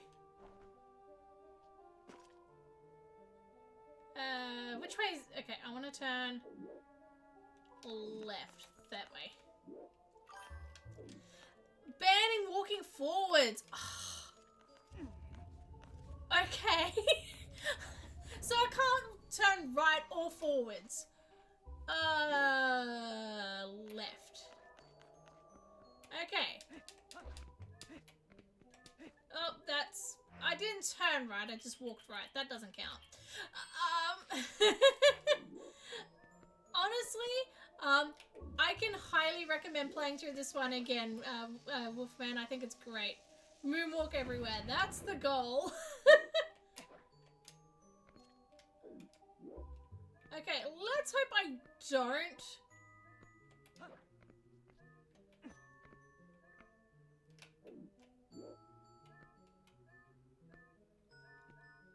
Oh, right, hang on. I can just... Wait, which way? That way's left. I think that was left. I'm fairly certain it was left. Okay. All of that for a purple rupee. That kind of sucks. Alright.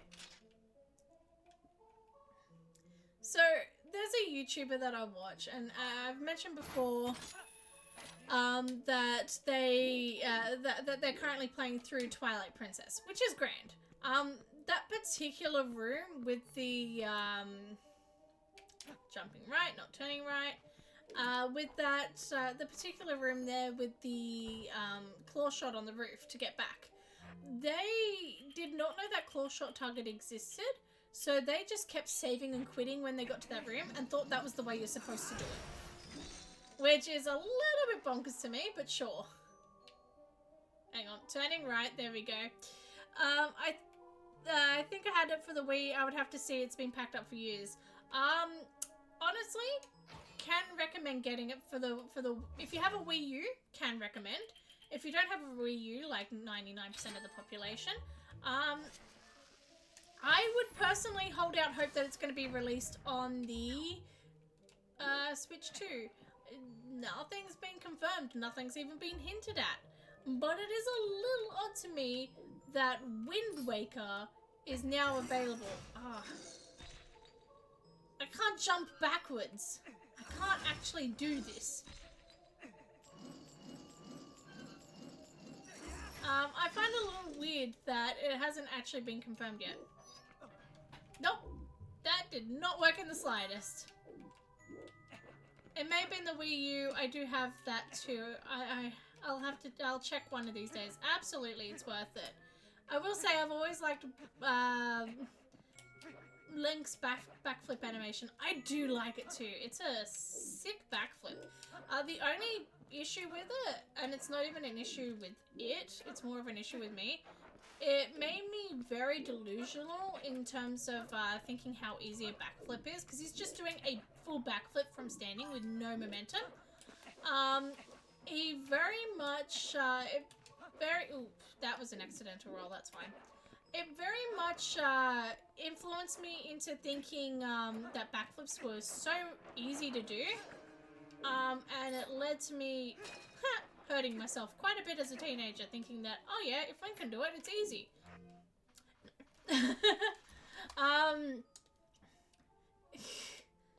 There we go. I love the buffering in the brain that you've got there, Xiaobao. There's some serious buffering happening, alright. I don't know if you can see me do it, but a good portion of this has just been me checking which way's right. I've literally just been sitting there going, realistically, I know my rights from lefts. I know the difference between right and left. It's just my brain takes a second to buffer sometimes. And I can't tell if that's the ADHD or just my brain. Alright, that is the 5-minute timer done on those challenges. Thank you so much. I did reset the timer so we could have both of them end at the same time. Thank you so much, both Placehold and Ducky, for that. I appreciate it. Walking may be a little bit hard for you right now, Ducky. And for a few minutes there, Link was walking in your shoes. Also, congratulations again on being able to not walk properly. Again, without the context, that sounds really awful. But I promise you, there is some excellent context there. Come on. Well, congrats, Salbal. Thank you. Yeah, talking about Switch 2 version of this. So this game was on the Wii, it was on the GameCube, and it was on the Wii U. Now, of all three of those consoles, one of them sold well. The other two are two of the poorest selling consoles in Nintendo history outside of the Virtual Boy. And again, who really counts the Virtual Boy?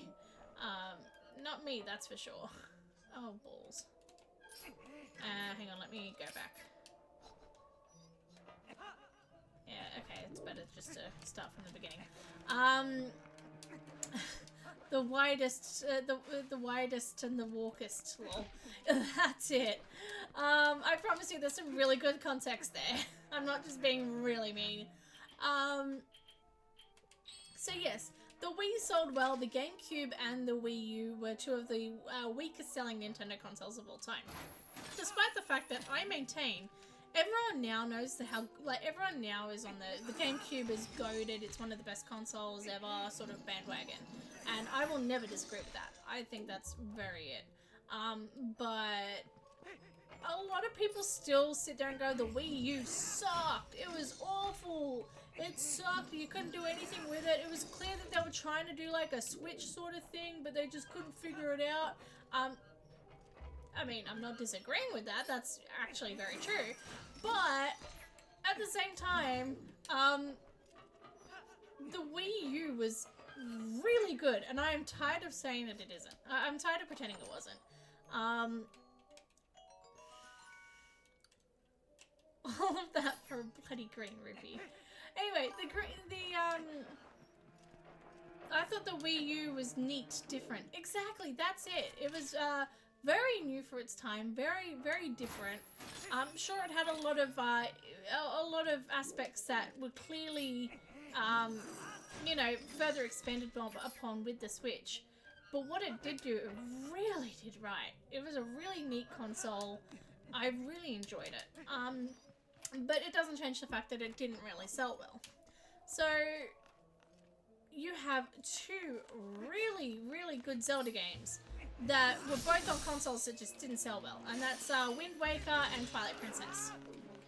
Now, Wind Waker, again, same thing as Twilight Princess. It got the GameCube and then it got the HD re-release on the Wii U. Now, the big difference is we were expecting to see, everyone sort of wanted three things. Stop it. Come on!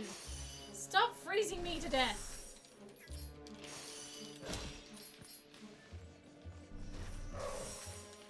Oh god, okay, let's just turn back into a human. Stop it! Thank you, my god. Why was that so annoyingly difficult? Thank you. Alright, now let's transform into a wolf. So, people wanted to see a few things happen on the Switch in terms of Zelda. Number one, they wanted Skyward Sword remade. Number two, they wanted Twilight Princess remade. Number three, they wanted Wind Waker remade. Barring that, they wanted it to get the Mario All-Stars treatment. So, for the 30th anniversary of, 30th? 35th? One of those. For the anniversary of, Mario, they released 3D Mario All-Stars that had Super Mario 64, Mario Sunshine, and Galaxy on it. And this was a limited edition release, but it was a celebratory item. Pretty cool if you ask me. If not, kind of weird about the fact that it was a very limited release. Copies of those games are now really expensive. So they did that, and a lot of people, the Zelda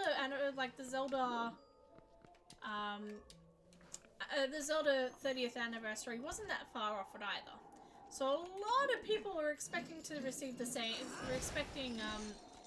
Zelda to receive the same treatment. And they were all taking bets on which one it was going to be. Was it going to be, you know, Ocarina Majora's Wind Waker, or Ocarina Majora Twilight, or, you know, Ocarina Wind Waker Twilight? They're all trying to guess the combo. Ultimately, the combo didn't matter. We didn't get it. And a lot of people were really disappointed about that. Kind of myself included. So we were all expecting this big release on the Switch for Twilight and Wind Waker. A lot of people assumed Twilight and Wind Waker would be part of it. And that never happened. And there is a point to all of my rambling, I promise. So with this, people assumed, okay, we're just not going to get it. And then they announced the GameCube part of the Nintendo Switch Online. And Wind Waker was released on it. And again, people kind of went, oh, wow, we finally have Wind Waker on a widely available platform. And everyone was expecting Twilight Princess to follow in its footsteps and come straight after. We are still waiting on that. We do not have Twilight Princess on the Switch yet. So it begs the question for a lot of people, why aren't Nintendo putting it on the Nintendo Switch too? And a lot of people have the idea that it's not being put on the Switch 2. I screwed that up. It's not being put on the Switch 2 as part of the Nintendo GameCube Online because they are planning on doing a HD re-release for it, or like a remastered re-release. Whether or not we see that, I don't know. But I know either way, I'm fairly confident that either way we will be seeing Twilight Princess on the Switch 2 at some point or another. I don't know in what format, whether it's just added to the GameCube Online, or whether it's in its own HD re-release, I'm not sure. I think it's a bit weird that they haven't released it on GameCube Online already, but I'm sure we will see it. That was all my rambling was meant for. Alright. So if you haven't played this game, or if you have played it but you don't know where your copy is and you really want to replay it, wait for the Switch 2 version. It's coming. I have no way of knowing this to be certain, and yet I feel like I know this for certain. It's coming. Alright. That's not it. I agree, Twilight needs some love. I think it will show up. GameCube Online is very new. I'm sure they'll add more. Absolutely. They will absolutely add more. That is inevitable. In fact, the only disappointing thing about the GameCube Online for me so far is the fact, okay, maybe it loops around, is the fact that the GameCube Online has so little available upon launch. I would have preferred that they delayed the launch of GameCube Online and added more games at the launch of the program rather than having 3 games available. It's the only disappointing thing to me, and that's not even that bad. Wait, wasn't Twilight Princess on the Wii, so it won't be with the GameCube Online? It was a dual release with the Wii. So yes, it was definitely on the Wii. But it was actually built to be on the GameCube. The only reason why it ended up being on the Wii was because the development of the game was delayed so much that by the time that the game was actually ready to be released, it was going to be released with the Wii, like at the same time that the Wii was going to be available. So rather than release it on a previous console while everyone's buying a new one, they just made it a dual release instead anyway. They figured, why not just add it to the GameCube anyway, because it was made for the GameCube. Tactical fall off the edge. That's it. That's exactly it. That's what we call it, tacky. Actually, that's not what Australians call a tacky, but still. But yeah, so it wasn't originally supposed to be a dual release, but it just got delayed that badly. Excellent. I didn't play Twilight Princess on release anyway, so I see. I feel like a lot of people didn't. The fact that Twilight Princess, because it released on a dual release, and the fact that it was at the end of the GameCube's lifespan, So a lot of people had already traded in their GameCubes, and the fact that the GameCube initially didn't even sell well. It all led to the fact that the GameCube version did not release that many copies. So number one, a lot of people didn't really know it existed at the time. But bomblings, that doesn't really help us. Do we even get them? Oh, we do. There's Princess Ruto. Retail of the Queen, sorry. Yeah, because... There we go. Because a lot of people didn't play it, it didn't sell well. So, copies of Twilight Princess on the GameCube are now really expensive. In fact, they're going for about $250 to $300 each, which is the case for a lot of GameCube games, but it's kind of wild for a Zelda game. I remember when I found out the Wii version was mirrored, I only noticed because I played along with a friend. I talked to her online, and there was a point where I told him to go left and he didn't have a left, lol. Yes, we have talked about this, and it's really cool, the way that they handled this. So, in case, once again, in case anyone's unaware, Twilight Princess had this, because it was released on both consoles, it had this unique thing, wherein they were worried that Link is always left-handed. As you can see here, he carries his sword in his left hand. They were worried about the potential weirdness of being forced to swing your right hand. Like, a lot of people are right-handed. The vast majority of the population are right-handed. So they were worried about the potential weirdness of swinging your right hand with the Wii remote and then having Link swing his sword with his left hand. So they figured they better make Link right-handed so it feels a bit more natural. Instead of just switching Link around, because that would have really, that would have been a huge undertaking. It doesn't seem like a huge undertaking, but it would be. So instead of flipping Link around, they just flipped the entire world. That was actually considered much easier than just flipping Link. So that's why, that is why Twilight Princess is completely mirrored. Now, in the HD re-release, you don't have motion controls in the HD re-release for, these balls. Okay, that's pretty good. Yeah, in the HD re-release, you didn't have the Wii remote motion controls. But a lot of people still were used to and preferred the mirrored version because that's what they grew up with. So the original, like the normal gameplay in Twilight Princess HD is of the GameCube, with Link being left-handed. But with the they also released what's called Hero Mode, which is basically New Game Plus, much harder. You do not get hearts in the overworld or anything like that. Your only heart recoveries are from pieces of heart and potions. And the enemies do more damage to you. You take double damage, I should say. So there is that, and that's part of Hero Mode. And also as part of Hero Mode is you get the Wii version of the game, so it's completely mirrored once again. It's really cool. And a lot of people didn't know that it was mirrored.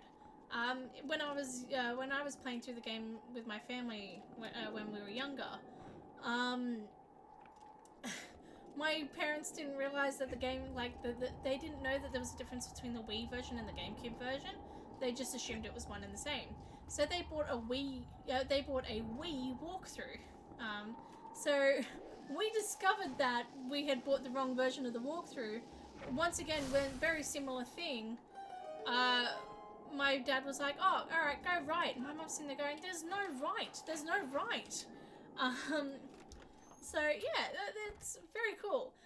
So somewhere we still have that walkthrough. It has gone through the wars. It is duct taped and zip tied together.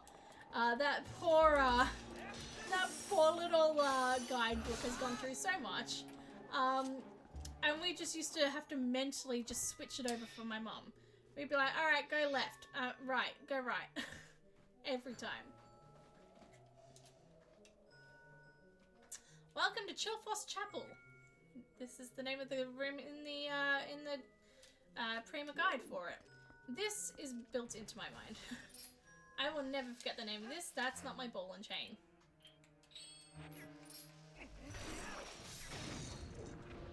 Excellent.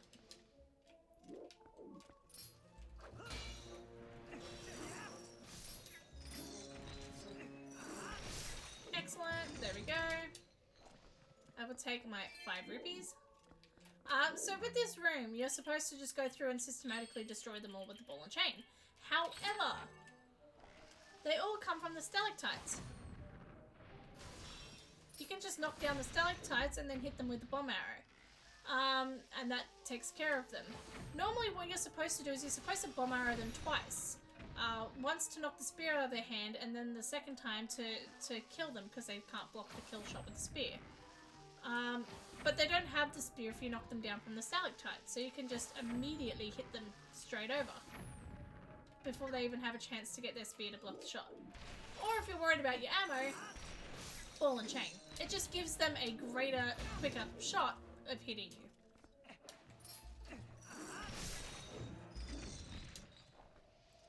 It is supposed to be the hardest room in the dungeon. It's not that hard if you know what you're doing, which is really cool. Alright, we have this chest and one more chest left to go. I'm gonna put one of my pickles in my mouth. Alright, if you voted yes to finding... Okay, no, that was a bomb. Minda's like, we found the key. No, we didn't. That was a bomb. So we have one more chest. Let me confirm that. One more chest until we've cleared out the entire dungeon. So anyone who voted yes that we are definitely going to find something here, you better start manifesting in chat that you're going to find something. The real Kizugaya, the hardest room is going across the chandelier in the lobby without knowing about bomb arrows hurting them. That's it. Actually, yeah, that's right. That's honestly so true. Yeah, I feel that. Alright, we should have gone back to there. That's fine. We can just go up here. Honestly, yeah, that's so true. That one took me a while to figure out as well. Now I've got to remember how I want to... Yeah, I can go through here. Speaking of the chandelier, we're going to go up this way. No, we're not. We're going to slide back down. Now we're going to go back up that way. Off to work. Good luck with the rest of your stream. Thank you so much for stopping by, Wolfman. It has been a pleasure. Thank you so much. I hope you've enjoyed the stream. And have a good day at work as well. Alright. Also, welcome in the real Kizugaya. I hope I'm pronouncing that correctly. If I'm not, I am so sorry. Oh, balls. There we go. So, yes, the only downside with the bomb and arrow method, and in that particular where they're standing right there, it's unavoidable. You have to use the bomb and arrow method. But say in Chillfrost Chapel, if you do not knock them off the stalactites and you want to defeat them with the bomb arrows after they've already landed, the only downside is, same here, have a good night. You too, Merciless Hot Dog. Have a great day, whether you're at work or whatever. Have a great day. Thank you so much for stopping by. I appreciate it. Yeah, the only downside with the bomb arrow method is you hit them once to knock the spear out of their hands, and they're smart enough to dodge your try and dodge your second hit. It's the only downside. Alright. This is our last chest in the joint. We are going to defeat the boss to see if there's anything of value in the boss room. And then otherwise we are going to... Excuse me.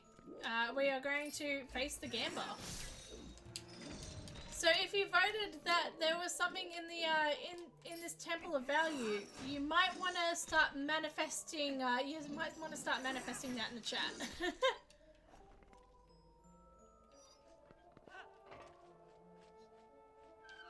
Whee! The sad little squeaks. Ah, piece of heart. All right.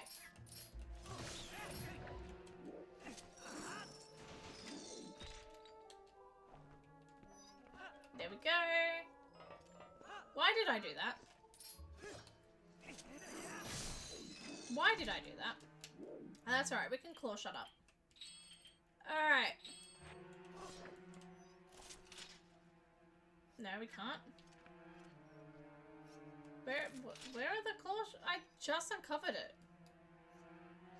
Am I just that out of reach for it? That's so annoying. Oh well. Bye. Whee! If we fall off, we respawn back at the beginning. It's no big deal. See? Look at that. It's a shortcut. Alright, we're going to make our way up to the boss room. And then we are going to fight the boss in just a minute. But once we make our way to the boss room, I'm going to take a 2-second break and run to the bathroom because I am busting for the loo. And that's probably way too much information for you all, but you're getting that level of information anyway because that's what we do here. It's really not what we do here, but still. Alright.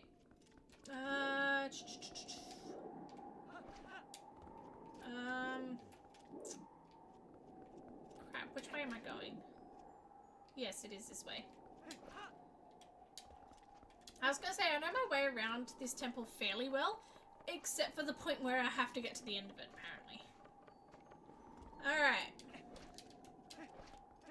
So normally Yetta meets us outside that room and is like, "Ah, you found the key. I feel better, so I'm gonna come let you up."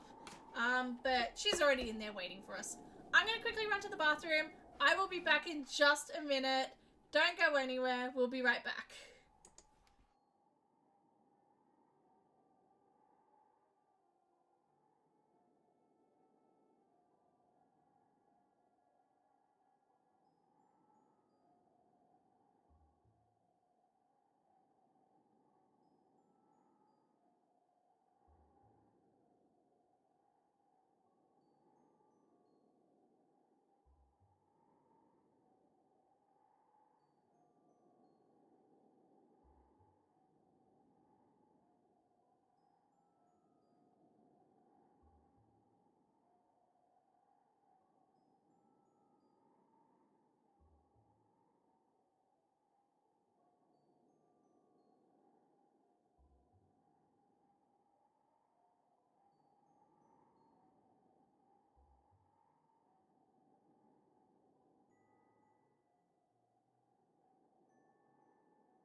I feel so much better.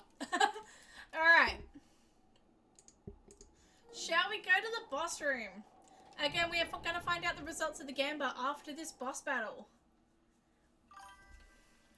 Since I made a new tracker, I can say this dungeon is truly a mess with how logic works. Oh, yeah, I get it. It is really... Yeah. This dungeon is a mess with logic as well, yeah. I will say, this has a lot of checks in it, in particular. I know a lot of dungeons have a lot of checks, but this one...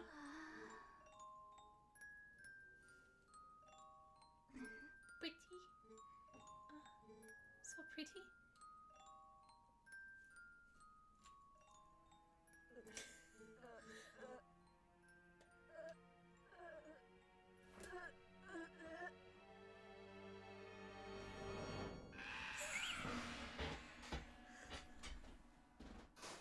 This is one of the coolest concepts for a boss battle ever. This is an incredible boss battle. The fact that the Mirror of Twilight, this evil thing, has transformed this perfectly nice normal person into a boss, super cool. We saw it a little bit with Ook, the monkey, being possessed by that parasite. But this, the grandiose, the ginormous, the size of it, the grandiose of it, the absolute terror of this giant thing. Stunning!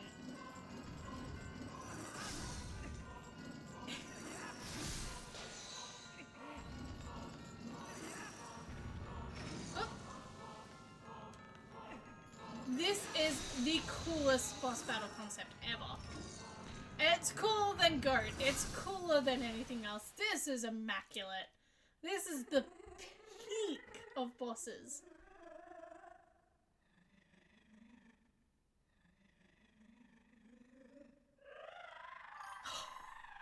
Best boss music also. Yes! It is so good. It is such a good boss theme too. This entire soundtrack I have been listening to non-stop ever since I started this rando. This is my first Twilight Princess randomizer. I have done a lot of Majora's Mask, Ocarina of Time combined randos. I have never done a, oh shoot, I was supposed to actually ball and chain them, aren't I? It's been a long time since I've done one of these, since I've done this boss battle in particular. Whoops. I've never done a Twilight Princess randomizer, and I haven't played through Twilight Princess casually in a long time. I have genuinely forgotten how good this game is.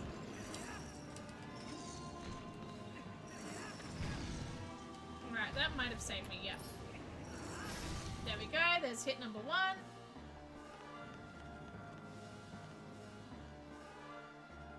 It's so good.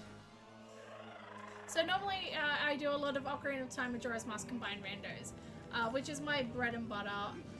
I used to speedrun Majora's Mask, not super competitively. In fact, I've never even made it onto the leaderboard because I didn't have the ability to upload times or anything. Not that there were any good times either, so it's fine. Oh, balls. There we go. I'm not too worried about hearts if I'm being honest. So yeah, being able to play this through, being able to see the grandiose, being able to share my experiences, it has all been so incredible so far. Nope, that sucked.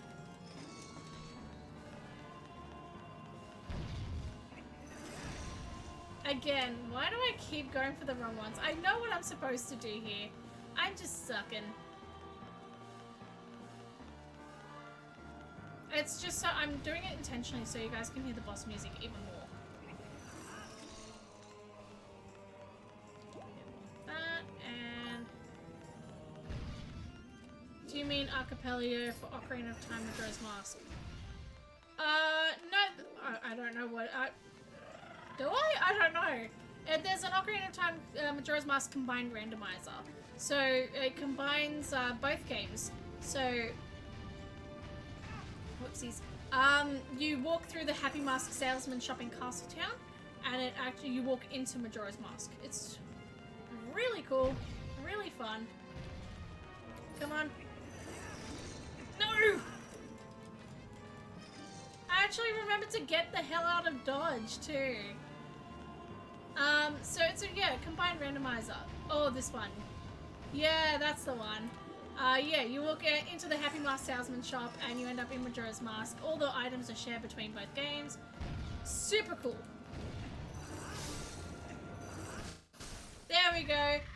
There goes Yetta the Yeti.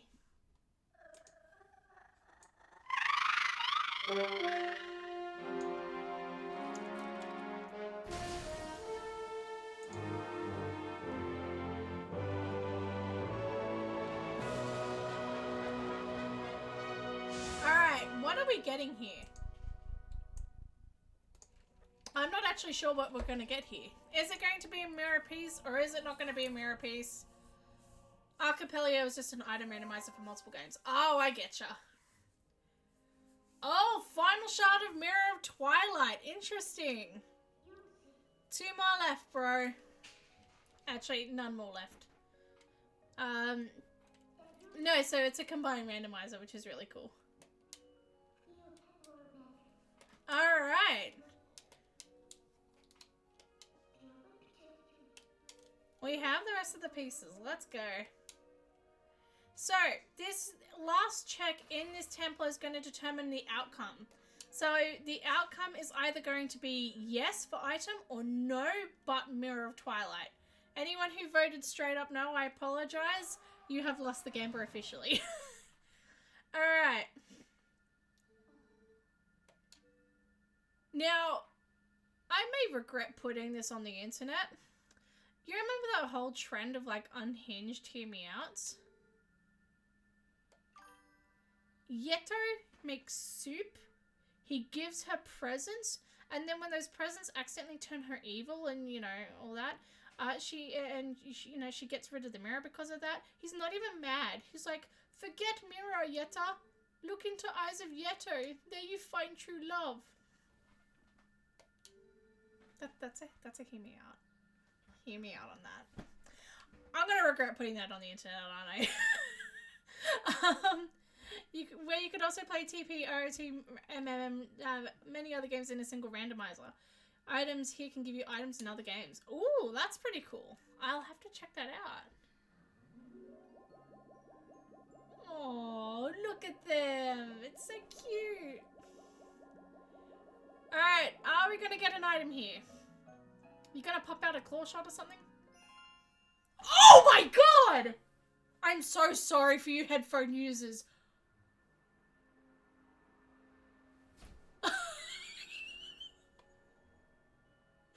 Oh my god, I am so sorry for your eardrums.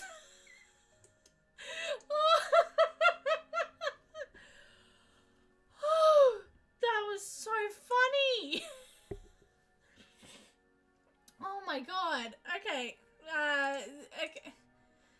Gamba, the two people who put in for yes, coming in clutch. You have won the prediction. Doubters win, not anymore. That's wow. I was not expecting. When I said you're gonna pop out a claw shot, I was being sarcastic. Coming in clutch or claw. That's exactly right. Coming in claw. Oh. So fun fact. Again, this is not very well known. Because you get a piece of heart, it automatically replenishes all of your hearts. So the hearts that they spew out, well, nice, is kind of not necessary. They pop out more hearts if you talk to them. It's really cute. Oh, the Hill to Die On. Hello, welcome in. Oh, 13,000 points go to Ducky and the Hill to Die On. That's incredible. Well done. Oh, that was funny. Alright, we are going to end the stream on that high note. It has been immaculate spending this time with you. I've had a wonderful time. It has been a long time since we've been able to stream like this. I say a long time. It was last Sunday. That feels like forever to me. So I am just so overjoyed that we were able to do this again. Now, with my new job, I'm loving my new job. It may mean that streams may start later. We will see how we go. We may have to change days, but for now, we're going to keep the same days. It just may start later, just because I finish work later now. But we are hopefully, fingers crossed, and if anything changes, I will let you know. But we are going back to our normal Tuesday and Thursday stream times. We may still have bonus streams, of course. We will have bonus streams here and there. I'm not this weekend. I'm working all weekend, sadly. But we are going to be having our usual Tuesdays back. We haven't had that in the past 2 weeks, I think. So, yes, we are definitely having that. Yay, thanks, Salbout. Thank you so much. We're going to find someone to raid while I talk. That way we can, you know, utilize our time. Clearly I've been talking for too long. We've been talking for almost 3 hours now. Okay, so I just want to say a big thank you to everyone for joining, for chatting, for, you know, your points, your on-screen celebrations, all of that. It has been really enjoyable. Congratulations again to Ducky in chat. Good luck to Placehold on your assessments, and thank you everyone for chatting. It has been so much fun just sort of spewing Zelda content. I like Zelda facts and stuff like that at you. I'm just trying to find someone. We are not going to go to a crypto channel. No, thank you. Same category, maybe?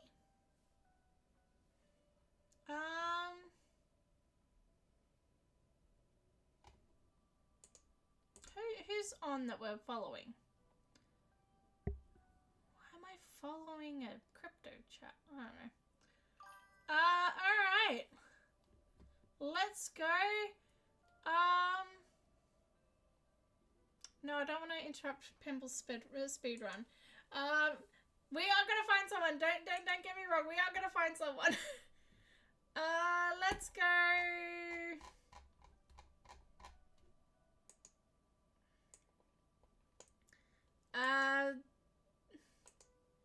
I'm trying to find someone, I promise. Let's go Twitch plays Twilight Princess. Let's do that. Why not? We are gonna go start the raid, so go give them a follow, give them a shout out, spend some time with them. They seem like they're raising money for charity, which sounds amazing. Anyway, I'm gonna leave you here. Have a great night. Thank you so much everyone for joining, for spending time with us. I'm so excited. Have a lovely evening, and I cannot wait to see you next time, which will be Tuesday. Bye!